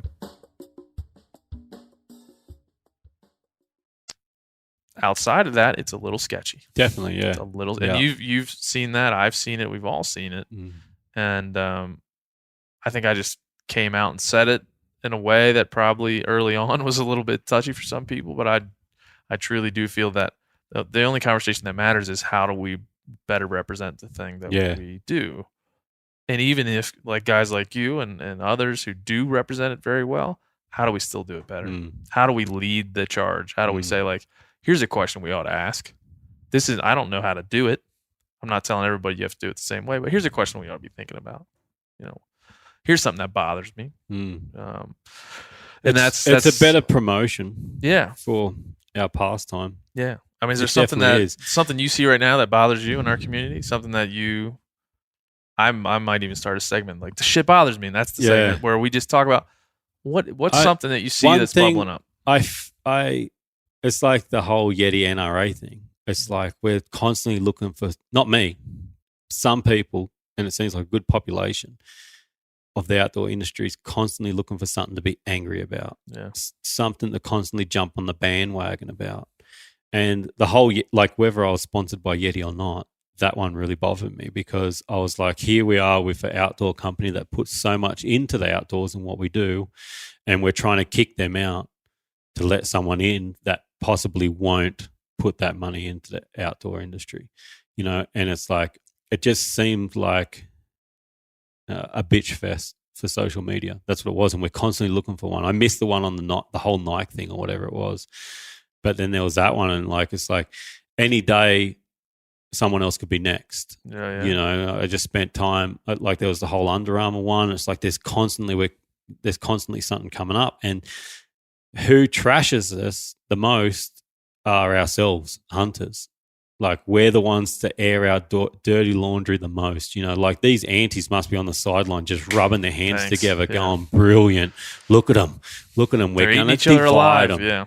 And it's like, and I actually wrote a post and I was like, this isn't something that we have to lose friends over or turn against each other or anything like that. Let's run its course on its own without us adding as much trash to it as we can, and blowing up coolers or the other end, hating on the NRA, or whatever. It's like we don't have to do that. Like all we're doing is breeding more hate within ourselves. Yeah. That's not healthy. That's one thing that I learned growing up out of all that. Like you'll breed your own hate. You'll breed your own misery within yourself with negativity and stuff like that. And anyone talking shit about me at the moment, like you're just hurting yourself. You're just wrecking your own mental illness. Yeah. Why is people caught up in my shit? Yeah. Like, why are you caught up in anyone's shit? Like, well, and our industry is a small world, right? And I think you and I both work hard to try to be respected by our peers, and like really try hard to be understanding of what everybody's thinking, and try to do the right thing. But you're just never going to get everybody. No, 100%. Especially in your situation. Yeah. And I realize that too. That's why I always say, like, I don't want everyone to get into hunting. But if I can build some thought and understanding from people that don't hunt towards the hunting community. Not me. I'm happy doing what I do. I don't care whether you hate it or love it. But if that helps the overall outdoor industry, the hunting community, that there is understanding. And like that's Joe Rogan's done that better than anyone. Oh, yeah. Ever in the history of mankind. Unless there was some massive civilization before we come along that we don't know about. And there was like a Joe Brogan. Something. But we should maybe create it. For Joe to spread the word how he has with his audience is massive. Like there's a massive understanding there, you know, whether they hunt or not. Because some people can't hunt. Yeah. Like they live in the city and they've got other things happening and they've got no desire to or whatever it might be. But at least there's understanding from those people that when they see a hunting image, you know, that there's just not hate streaming out of them. Yeah. You know, the extreme antis, we'll never get them. Who wants to? And I think we sort of need extreme antis as well because they keep things in check as well. Yeah. And it's so complicated, you know. There's no one answer. There's no one. No. It's hunting is so complicated. Yeah, I always say that we've picked this very complex thing to do. Oh, very complex. Like this is not a roller coaster. No. You don't get on and have fun and get off with no effect on the world. Yeah, definitely. Yeah, you get on and you have your fun. Mm-hmm. And you know, Renell and I always say he says you wouldn't do it if it wasn't fun. Mm-hmm. And you have your fun, you have your adventure, and at the end of the day, something is dead. Mm-hmm. Like some fucking thing that used to be on the earth that you didn't put there now is gone. Yeah. And the virtuous thing about what we do is that we had a hand in doing it and we're aware of it. Definitely. When so many folks are unaware of their effect. But yeah, I mean, I think we certainly as a community have crested that wave. Like people get that we get it, get that we're seeking some level of virtue in what we do. Like we understand that we're killing shit and we're not just flipping like, fuck it, moose, see ya. I feel like hunting's made me an animal lover, and so that can be confusing to some people. Like you say you love animals, but you hunt them. And because Kim's exactly the same. Kim like loves animals, like extremely loves animals, and I do as well. But I also know where meat comes from. You know, and I want meat in my life. Like it sounds silly, but I want meat in my life. I want to eat meat. And if I'm going to do that, I want to go out and get it myself. And I want to realize what that animal was. And I want my hands, you know, or my wife's hands to be the ones that harvest that meat, that cut that meat, that take that meat, you know. And like, especially with filming and everything like that these days, you know, I just feel like when something's filmed, I'm like, yeah, just chill out. I want my time now with the animal. Like I want to take it in that I've done this, I've killed this. And it's not take it in and realize you've done this as in you bad person. Like I completely understand that's fine, you know, and that's natural. Like natural is a very good word for that. Yeah. That's natural. Human killing an animal to take its meat is very natural. And to be at that point and sort of bask in it in a sense, you know, of all the realization, that's actually a beautiful moment. You know, it's not pretty awesome. It is. It's so hard to explain because it is such a complex thing. Yeah. It's so hard to explain, but there's some feeling that comes with that you can't get from anything else. Yeah. Where's this thing at in 10 or 15 years? Where's this thing at for your kids? What do you think? What do you think they're going to go through?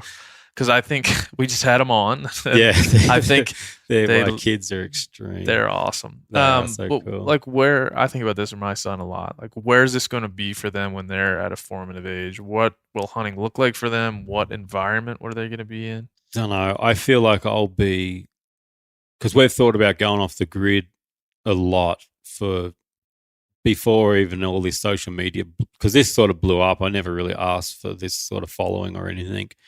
I never ever thought that I'd get it.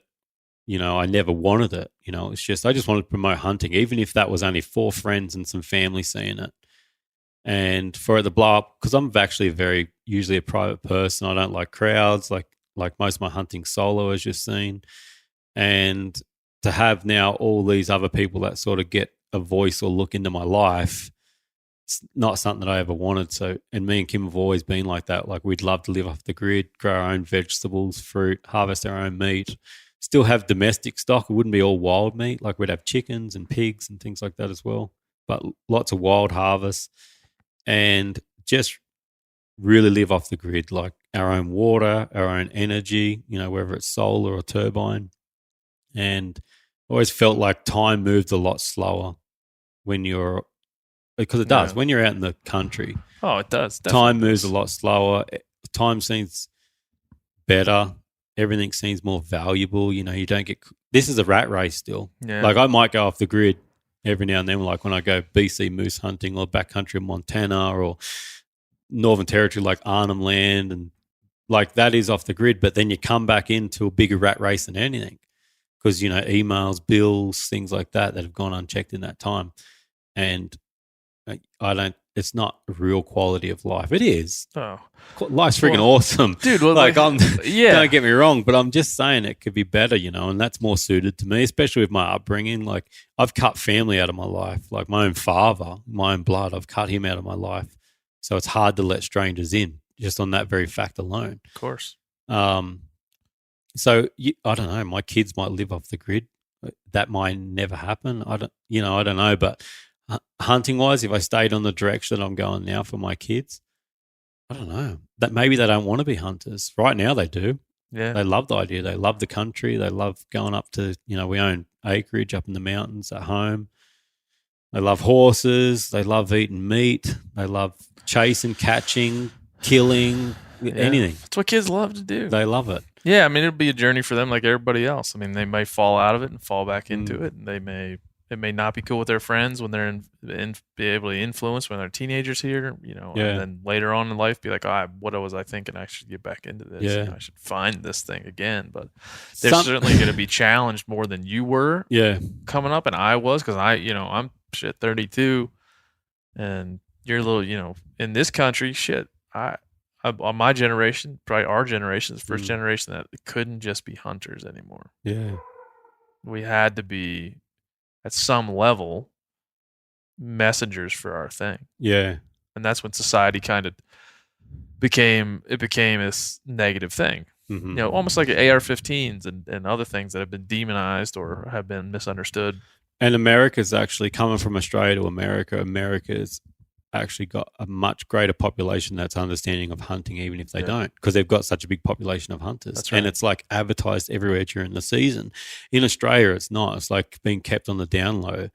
There's so much more misunderstanding towards hunting in Australia and just no knowledge that it even happens at all, that it's tough. Australia virtually has zero public lands to hunt on as well. So it's like private. You got to get private permission. The little bit of the public land that has come on board, from what I've heard, is really not great for hunting. It's not the same culture, even though Australia was like, all convicts basically, and like, they would have to hunt for food and grow up eating rabbit and stuff like that. Yeah. I mean, we just got back from Hawaii. I mean, Hawaii is a similar place. I mean, as it's explained to me, like the native Hawaiians feel some ownership of lands. So if you have a private ranch and you say, don't come in, they're coming in. Yeah, yeah. And so poaching not the same feeling as it is here in the mainland. Yeah. And so each scenario has its own value systems and its own way of doing things. And we certainly are lucky. I think the 14 or 15 or how many million hunters that are in this country are lucky people. Oh, definitely. It's amazing. People. I said it to Kim. Kim hiked right up into the backcountry in Montana with me just 3 or 4 days ago, and through public lands the whole time, and we never seen another person, which was really cool. And I stopped for a second and I'm like, do you realize how good this is? Like, we didn't have to, harass a farmer, to try and get permission. We didn't have to like take him a carton of beer and say, we'd love to be able to hunt here, what's the chances? And you go for all the effort and drive, and he's like, nah, we don't let anyone on. We were actually just being able to buy a tag, look up on Onyx Maps where the public land was that we could hunt in, and hike in there. And I'm like, every bit of that view that you can see right now, we can hunt any of that. Like, there's 1 million acres back here. We can go and hunt any of that. Like, the scary thing is, public land getting taken off us, even if it's slowly by slowly. That's why everyone has to fight so hard for it, because coming from someone that, doesn't have public land to hunt on back home, basically, that's absolutely amazing. Yeah. Yeah. No, I've said it many times. We'll continue to say it. Like, waking up in the morning in Montana is a different feeling. I lived in Texas. I lived in Illinois. I grew up hunting public land, not even really knowing what it was. But in my 20s, I've lived in 2 places where there wasn't shit. Yep. And when there was, it was kind of depressing to go on. Small tracts of land with a lot of hunters, not a lot of game, and a lot of bullshit. Yeah. And so public lands becomes this degraded piece of hunting property, and the private lands become these paradises for game and for hunters and stuff like that. So that's, I mean, it's not elitist because homesteading and land ownership that's what our world does. I mean, we stake our ground, and that's what you and I want to do. Yeah, yeah. But at the same time, the concept of wilderness that's shared is you need so that much public more land, because one thing, like back in Australia, and I get bombarded with questions like, where can I go? How should I get private access? I can't get private access. And the feeling of wanting to hunt, like, it's almost spiritual. It is spiritual. Yeah. It's nearly like someone saying you can't practice your religion, right? And so that's what's happening that happens in a lot of countries and stuff like that. And Australia is one of them, where there's guys that are dying to go hunting. They're destined to go hunting. They can't get access to somewhere. Like, that is a horrible, horrible feeling. And in America, to be able to just be like, I'll, go and buy that over-the-counter tag, general, here's all this area. Yeah. I can go. Even if there's no game, right? Like, we all want to find game. But even if there's no game, you get to go out and go hiking. But you're going to be the one to find out if there's a game. Yeah, exactly. Yeah. Nobody's going to tell you, I don't go over there. No, it's like, let me check it out. Let me check it out. And then one thing I've seen a lot of hate for lately is guys that hunt ranches, private ranches, like sort of belittling them. Yeah. And, or hunting these elite spots, and Joe's name come up a couple of times because he hunted wherever he hunts in CA. And I'm like, you got to think that Joe's probably got a lot of money, but not a lot of time. Why wouldn't he go and do that? I got a lot of time. I can spend time on public land, and what did I do last year? 27 days, and I killed a bull on day 27, right? Sometimes that's what public land can be like. Yeah. So if you didn't have the time but the money, why wouldn't you go and pay a rancher to go and hunt on his place that doesn't get hunted to death, and you're going to get onto game, and there's still no guarantee. Yeah, it's still hunting. But yeah, I mean, we were talking about this. I run into this subject way more than any other, and it pisses me off. It's starting to get old, and I've been guilty of it before. Like, what's that guy always hunting private land and talking shit? And recently I realized, like, what an a-hole I was for thinking that or putting down somebody. Like, come on, man. Yeah. These are people like Joe Rogan or Cam Hanes.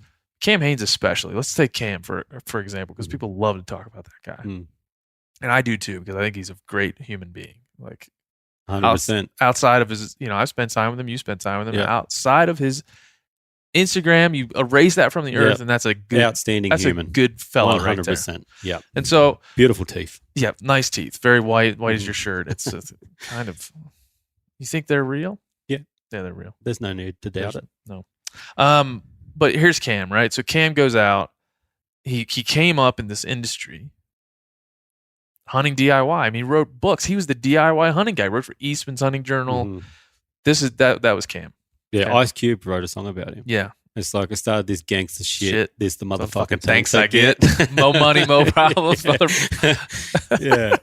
We should just end this by singing. Cam's one of the OGs. Yeah, so 100%. Here's an OG. He's done his time. Who's earned it. He's still doing his time. Earned it and done his time. He works a 9 to 5. He loves to kill big elk. That's what he likes to do. And he goes on a place like the Deseret or other ranches, and he does that. And he promotes hunting, and he promotes his love for it, and that's what he does.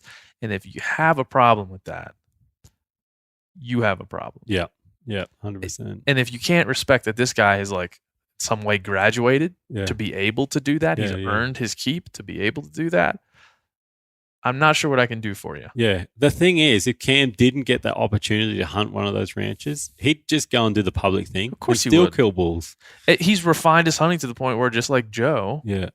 they have limited time. Mm-hmm. They know what they like to do. They define what they want to do. They have the money and the time and the friends to help them do the things they want to do. And that's what they do. Mm. Is that what Ranella does or I do or you do? No. But it ain't wrong. Yeah, 100%. It is not wrong. And Yeah. I've been guilty. I'm sitting here and I have been guilty of criticizing people for that in the past. Yeah. And very recently, I realized I was wrong. Yeah. And that is wrong. I did the opposite because I'd be like, the first time I hunted North America was New Mexico. And I was like, I'll probably only do this once. I want to do it right. And I bought a landowner tag and hunted like Unit 12 in New Mexico. Yeah. And seen good bulls every day and was like holding out for a 350 bull, end up killing like a big 350 on like day 7 or 8 or something. Heaps of effort went in. It was a hunt of a lifetime. Like I still recall that hunt as one of the best hunts that I've ever been on. And then I went the opposite because I was like, then I didn't have as much money and free finance to do sort of stuff like that. And I realized that shit, America's just a flight away, North America. And I realized that I love the country and the people here and the game and stuff like that. And like I've hunted elk every single year since. Yeah. And now that I've got that time because of my business, you know, my business is turning over and paying bills. Yeah, if you were running Kim's that really business, understand. No, that's right. You I just couldn't do pay it. for a good tag every Yeah. year. But now that I've got the time and I can come to America for the whole of like the whole of the season or like 5-6 months or whatever it is, now I realize I can spend the time going back into the back country and the romance of that. I love doing that. But even this trip, because the hunting's been so tough, there's been times where I'm like, shit, I wish I just took Kim to like a private ranch because she hasn't had the opportunity to even act on a stalk or something on a bull this whole time. And she's been busting ass. Like she's been going harder than any guys that I know, like hunting and wanting it so bad. I did a video where she's like crying. I saw it. She wants it that bad, and it's not something they can just go and get. You got to chase it so hard, and it still mightn't even happen. And so there's been times where I'm like, shit, I just wish I went to a ranch, you know. And I'm not talking in Australia and New Zealand. They call high fence is what a ranch is, like closed range. That's not what I'm talking about. That's never on the cards. But a ranch, as in somewhere private that doesn't get thrashed by, you know, the public and stuff like that. It's something a bit more elite. But then it's like, no, I've got time. There's next year. But it's exactly what you said. If I was still running my business and I had like a week, 2 weeks or whatever to come over here and get a bull killed, I wouldn't be doing public land. Yeah. Because I haven't been to public land yet where it's like, there's a bull, there's a bull, there's a bull. No. Yeah. Haven't been there. Well, and then that's the situation that, you know, when you go to some of these bigger ranches that you get into, Mm-hmm. and it's a different experience. And I've done it a few times. And for me, it's like, yeah, I get it. If this is the only time I had to hunt, I might do it this way, but that's not for me. Yeah. That's not for me to tell somebody else that's not right. to do it. That's no reason to hate on it. No. 100%. Oh, man. It's still 100% hunting. Yeah. And that's what I've sort of seen a lot of lately, you know, and it's like, or people will try and pit me against someone else, you know, or someone else against me. And it's like, what do you mean? They don't want to do public land. Not my spots. My spots are shit. My spots take a month to find a bull to kill. Yeah. You know, and I'm not saying there's awesome public land spots out there. 100%, but you still need time to put in time and effort. Yeah, and it's that, and then there's no laziness in that. No. There's no laziness in it. There just isn't. There is a circumstance. Yeah, and like I said, I really, I don't even need to say the guy's name, but we have a mutual friend. Like we got in a vehicle right after we came back from Lanai, and we were riding around and bitching the whole time, talking about this and that, and hunting this and that, and this person doing this and that. And then I just was like, wait a minute. What are we doing, man? Mm-hmm. What are we doing? Yeah. Why are we talking? These are people, a lot of these people we know they're good people. We know they're good hunters. And like, we turn back this shit. Turn back this negative energy. I had a camp that this is in Australia, and we'd just gotten into camp, and it was awesome. There was deer everywhere, and the hunt was kicking off, and I was with a couple of really good guys. And the property owner there, who was also a bit of a hunter, was like real negative minded and talked a lot of shit about people that I did know and that I didn't know. And like I just judge people off me. You know, like it's all right to be aware of something. Like you say, oh, such and such is like a bit stabby. He might try and rape you in the night. That'd be nice to know. Cosby. But I'm still going to assess that person off my own dealings. And if I haven't had any bad dealings, there's no need to hate on anyone. Oh. And even if I did, I just leave it. I just let it go. Just don't associate with that person anymore. Anyway, the property owner's talking shit and one of my buddies is talking shit, and it's like 3 hours of just negative trash talk and every hunter under the sun that they've never met themselves either. And I got up in the morning and I packed up and my mate's like, what are you doing? I'm like, I'm going, dude. I didn't come here for this. I come here to have a good time, you know, and go hunting. And all that shit talk last night, you know, you're talking about guys that have kids just like me. You're saying things that have been said against me and you know they're not true. So how do you know they're not true about this other person? Yeah. Like people are saying the same rumors and shit about me. And he's like just took a step back. And lucky he's like a intelligent dude, because he took a step back and realized that it was wrong, and he's never been like that again. He just got caught up with that negativity, that trash talking people. And I think now that he's met a few of the people that he was trash talking, he's realized they're no different than me and him. You know, they're just people like us. You know, I tell people all the time, my job prior to the one this building we're sitting in now was to really know all those people that influence other people, and to get to know them and to bring them in and. You influence people. It's my job to know you and assess your value to a company. Yeah. It's a weird situation anyway. Yeah. But what I took from it is that there was very, very, very few people. And you saw this. I, at some point could fill a room with 500 people that I knew, and they were all in the hunting industry. There was like very few people I would look at now and use the word hate or even dislike. Yeah, 100%. Like maybe different people, maybe not going to be best buddies, maybe whatever. But now that I look at it, and just like you said, like nobody told me this, but I had it in my own mind. Like, come on, dude, the negativity. You think you're virtuous and like you're going to, act like you have some real opinion, and then in private with your buddies, you're going to start running your yap about people. Yeah, like come on, man. Yeah, we don't need to do that. Get real. Yeah. And if anybody listening to this is doing that, just take a step back for a minute. I always think of who's this benefiting. Yeah. Is this benefiting anyone? Yeah. Because if it's not, why? That goes. This whole conversation line goes back to when I ask you, like, hey, what's it look like for your kids? And your first reaction was, well, there's a lot of hate and there's a lot of divisiveness out there. Like we as a community are just regular folks that like to do similar things can always point to the divisiveness, whether it's in our own lives or whether it's on social media or wherever we're living or traveling, and be like, there's the divisiveness right over there. I don't want that. It's like, for me, I'll be honest, like the NRA is a very good organization that does a lot of good stuff, but the divisiveness is where I get off the ship. Yeah. That's where I get off. Yeah. And even my own personal life and in my dealings, it's like, if you're a divisive figure, I'm off. I'm out. Yeah. It's not worth it. There's nothing worth that. And even now that we have a media company of sorts, to be divisive is to get eyeballs, right?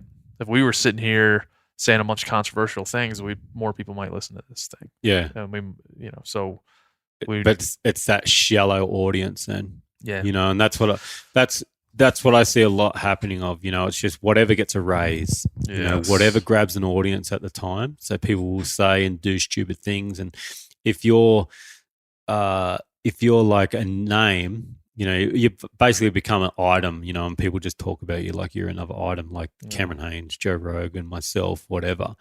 Like you don't have a family, like you don't have feelings, that you're not human, that you don't care for people and things like that. And when it gets to that point where people start talking about you like that, that's the point where I'm trying to get off. Like, okay.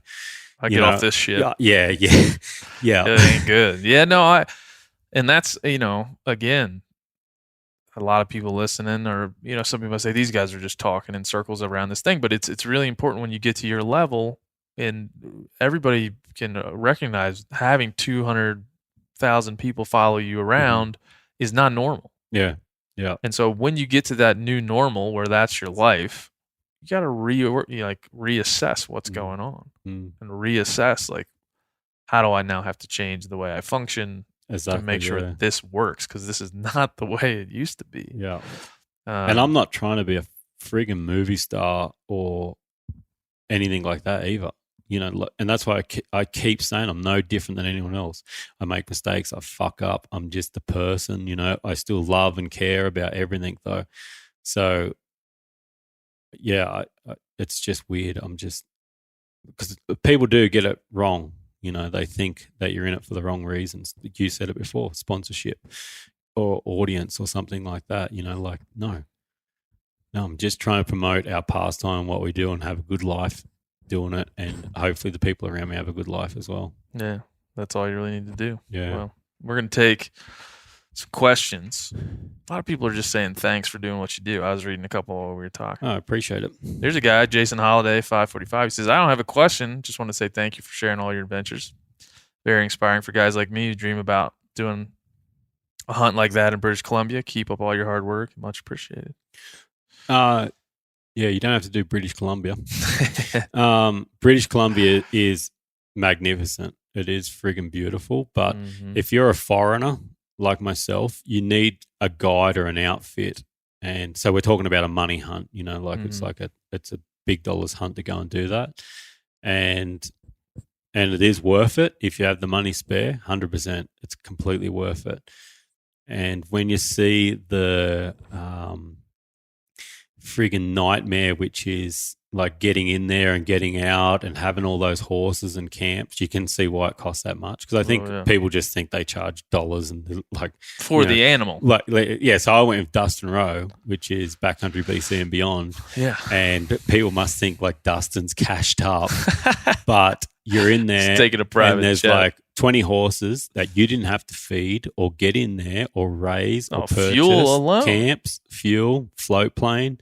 Once you get a bull killed, like a moose, getting the meat and everything out of there it's just a logistical nightmare. So to have a business like an outfitter that runs something like that, it's 100% worth it. Yeah. But you need to have the money to do a hunt like that. So what I would say is and that guy might already, Jason was his name? Jason.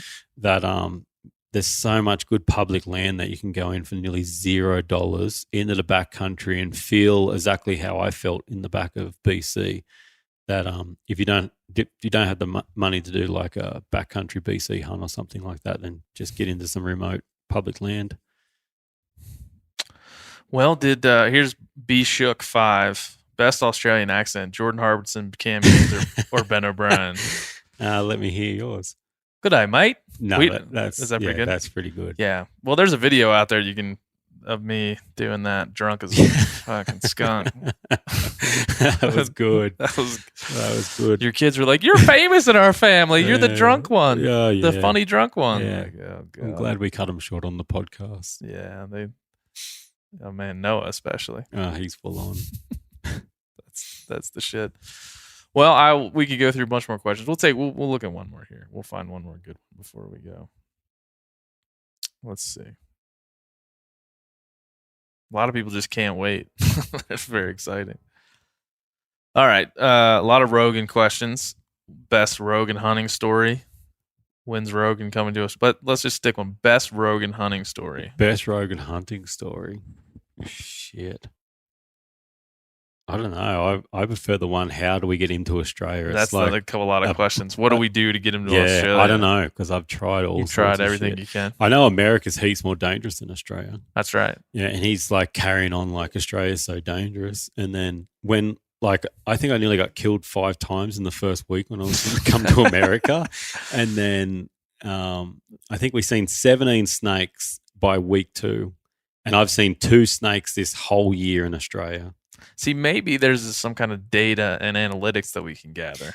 Yeah, we need something. We need to cut like the Discovery Channel and all those channels off that do like Australia's like 15 it's most all deadliest. Sharks and exactly. spiders, and we need to kill that sat dish, and we need to get some real stats to him.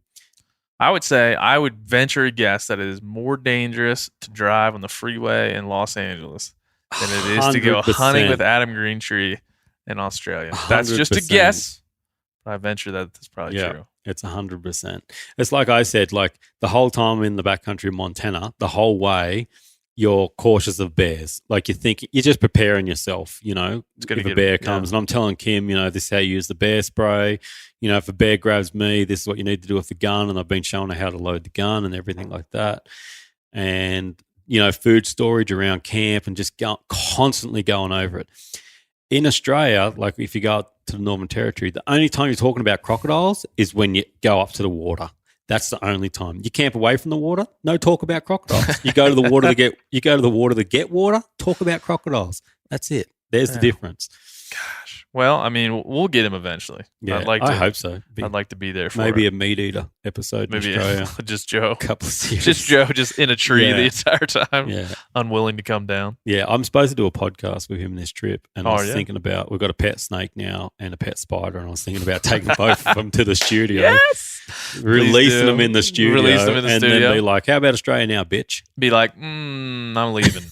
But don't tell him till it's over. Exactly. Like, somewhere in your studio, yep. I've left a copperhead, a rattlesnake, and 7 poisonous spiders. Exactly. Come to Australia now or die. Yes. Maybe the only way. Hilarious. I've got a question for you. Yeah, please tell me. Ask me. Tell us a little bit about the future of Meat Eater. Yeah. We've talked about this a little bit on the show, but I mean, it's because I know he's got April Vokey's coming on board, which is one of our good friends. Love April. Yeah, she's cool. Awesome, dude. I didn't know her very well before we kind of got into this, but now I talk to her daily, and she's an amazing human being. Yeah, definitely. Well, good Lord. The future of this thing is very much what, at this point, being a startup company is what we want to make it. But one of my major goals is like to steer this ship, to take all the good things that is happening in hunting.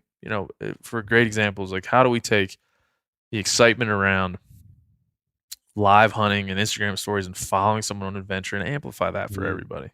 How do we take the knowledge that you have, or the knowledge that Steve has, or the knowledge that I've gained over the years, and package that up and give it to everyone? How do we do those things? Not only that's been done for years. You've written articles, I've written articles. We've all done that. But I feel like this world is ripe for a different and better way to do that, especially the hunting world, because it's such a information-based game. If you're not informed, if you don't know what you're doing, if you don't have somebody to influence you in a positive way, you will flunk out before you even get started. And that's so much like what you do. That's what we weren't trying to do. And we've got, some resources to do it, and that's very much what we want to do. And it's all around, like, our why is very much like the outdoors are sacred. We all share them, and we want to promote a better interaction because we know that it enriches all of our lives, not just mine or yours, but everybody's. So the natural world becomes the center point for like this communication. And my job partially is to make sure the communication is better. Yeah. That's more engaging, and that people can take it in easier ways, and that we're motivated by our audience and not by anything else. Yeah. That's amazing that you've got that vision and pushing it. Yeah. Well, just like you, man. It's like, why do you get up in the morning? What's the thing that, I get slogged down, I've got slogged down recently in some of this. It's like, you got to do this, you got to get through this. But every once in a while I can stop and think, how lucky am I to have this opportunity? If I screw it up, at least we screw it up collectively. At least I had the opportunity to do it. At least we gave it a shot. And if it doesn't work, it doesn't work. That's fine. Yeah. I'll come out of it clean. Yeah. But that's a good feeling. At least you had a good crack. And it's not without some like. Yours will be successful anyway, but even if you're not, at least it lays a path for whoever comes behind you. Yeah, and it's worth like acknowledging that there is a void in our media space, the one that you're filling and other folks are filling, and we can help amplify that, make it better, and try, to inform people about. Yeah, I got a message today from a guy in Australia, Matt Rogers, who's like a legendary football player in Australia. He just did Survivor, one. It's like pretty popular in Australia, TV show. I think he got we got it here. One as well, Survivor. Yeah. He just was on Survivor and stuff, and he's like, "Hey, have you ever watched Meat Eater TV?" Steve Ranella. Yeah. So freaking cool. I don't want to buy meat anymore. I want to go out and hunt my own because I've been trying to get him into a bow for a little while. He's really keen, but he just gets really busy, obviously, with his status. But and I just wrote back to him, I'm like, actually, I'm going to Steve's office today. Yeah. Yes, collecting your own meat is the best, and it's like, it's amazing how Steve's platforms influencing people, and it is. He does it in such a way that it makes people realize, like, how good's that, and it's like, for a little while there, it just seemed like it was the fashionable thing to do. Like, I'm going to get a bow or whatever and go and get my own meat. And right now it's slowly turning into what I'm seeing is, no, that's life. That's life. Yeah. I clearly think that the more of this that goes on, the more urbanization that goes on, the more fancy coffee shops and kombucha bars and bullshit of that nature, the more people are going to long somewhere deep in their freaking bodies, their souls, to go and to do something raw and real and bloody and dirty. And they're going to be like, wait, that's an option? And it's our job. Our job is a collective group, all of us, to make that available to them. Like, you don't have to do it, but here it is. Here it is in the right way. Yeah. And here it is in the way that will make you a better person. Do you think the human race got to a point where it just got so snobby that we thought we were better than an animal? For sure. Well, for sure. I always think of that. For sure. I'm like, we just thought we were too good to be an animal. It's like, are you kidding? All that stuff's happening in the background still. We're just of course getting, it is. pushed away from it. I always say, like, there's got to be something, and I venture to have like a psychologist on at some point, or somebody that's able to examine this in a more thoughtful way than me. But like, when you kill something, there's a feeling that you get when you kill something and you know that you're going to eat it, and it's a wild animal. Do you get a feeling that you can't explain? Yeah. And it is a deep and core in your DNA that this thing feels right. You feel accomplished. You feel. I feel so homed. Yeah. Like I'm right where I'm supposed to be. Exactly. It's the best way I can explain it. Yeah. I feel like right where I'm supposed to be. Good luck really explaining that to. If you ever read that book, Omnivore's Dilemma by Michael Pollan, he says hunting is so different from the inside than it is from the outside. Yeah. It's almost inexplainable. You almost cannot conceive of what it feels like to do this and what it feels like not to do it. And now we have a lot of humans that don't know what it feels like to do it, whereas 100,000 generations of people, that's all they knew. Yeah. And we're into the 10, 20 generations where people are now starting to completely move away from that and lose part of that connection, yet still consume the world around them, but just not actively. So, I think this company and what you do and everybody that we just, like I always say, my career is in the hunting industry. Hunting is my career. It's not Meat Eater, it's not Yeti, it's not Peterson's hunting. It wasn't anything before that. It's in the hunting world.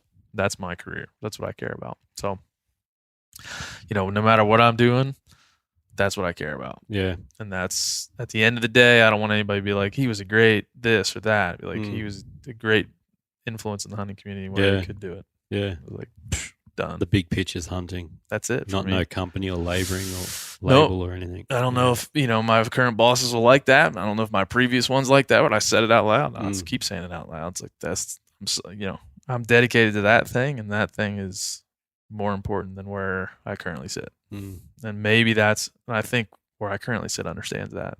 Definitely. 100%. So 100%, brother. I'll come to Australia. Fuck it. Yeah. I don't care. I'm not like Rogan. Yeah. You're tougher. Except for in UFC. Oh, tougher except. There's a certain toughness. There is a certain I would say toughness. Not toughness, just willingness. I believe Joe Rogan could break my spine if he wanted to in about 30 seconds flat. But also, when we were at the back of the Comedy Store one time, mouse run out, and Joe actually threw me in the path between him and the mouse. Of the mouse. That seems right. So there's like two different toughness, and I would like to believe that I'm way, way tougher on that degree. We'll close on that, everybody. Well, thank you, dude, man. It's always good to see you. Thank you. Yeah, it was awesome calling in. Good to spend time with you, and fucking appreciate you, man. Appreciate you too. Hell yeah. That's it. That's all. Episode number 33 in the books. Thank you to Mr. Adam Greentree and the Greentree kids. They are badasses all. Hopefully you enjoyed that conversation. You enjoyed hearing Adam's perspective on life, family, bow hunting, adventure, and really for me, shines a light on how he came up and some of the struggles as a young man that he had to go through. It is an enlightening story to me, and hopefully you found it the same. Next time, on episode number 34, we have legendary surfer Shane Dorian, straight out of Kona, Hawaii, where I joined him at his home to talk about surfing, hunting, and chasing non-native game all around Hawaii, which we have done together many times. So come back next Tuesday morning for Shane Dorian. And in the meantime, you're going to want to go to meateater.com/listen. You're going to listen to this podcast, of course, but also the Meat Eater podcast, which I'm pretty sure you already know about. Anchored podcast with April Vokey. You're going to want to listen to Wired to Hunt with Mark Kenyon. And then you want to click around the website and read all the wonderful articles that are there from those folks and more. And then when you're done all that and you got some extra time, go and sign up for the newsletter. It comes out every Wednesday. It's got all the best content from our website there. So please do all those things in any order you want to.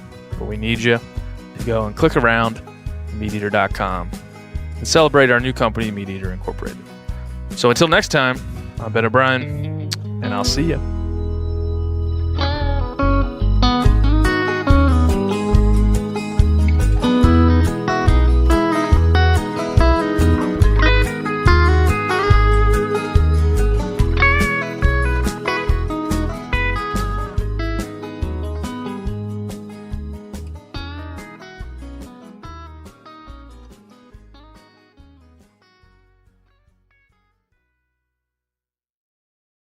You ever get that feeling the walls closing in, the concrete jungle suffocating you? You crave some wide open spaces, the chance to connect with nature, maybe in a spot all your own. Well, head over to land.com. They've got ranches, forests, mountains, streams, you name it. Search by acreage. You can search by location. You can search by the kind of hunting and fishing you're dreaming of. Land.com. It is where the adventure begins. Hey everybody, listen up. I got mega huge news. Meat Eater Live is heading back out on the road. That's right. Join me and the crew. Clay Newcomb, Cal, Yanni, Spencer's going to be there. Phil the engineer's going to be there. Meat Eater Live headed back out. Now, when you get every ticket, okay? Every ticket you buy, you get a signed copy of our new Meat Eater Outdoor Cookbook. This tour is celebrating the release of the book. Buy a ticket, get a signed copy, Meat Eater Outdoor Cookbook, wild game recipes for the grill, smoker, camp stove, and campfire, which I'll point out is a $38 value. Here's where we're going to go. April 23rd, the Mesa Arts Center in Mesa, Arizona. April 24, the Balboa Theater in San Diego. April 25, the Grove in Anaheim, California. April 27, the Crest Theater in Sacramento. April 29, the Union in Salt Lake City. April 30, the Egyptian in Boise. May 1, the Wilma Theater in Missoula. May 2, the Bing Crosby Theater in Spokane, Washington. May 4, Revolution Hall in Portland, Oregon. And May 5, the last day of the tour, Pantages Theater in Tacoma, Washington. For tickets and more information, visit the events page at themeateater.com. Hope to see you at the show.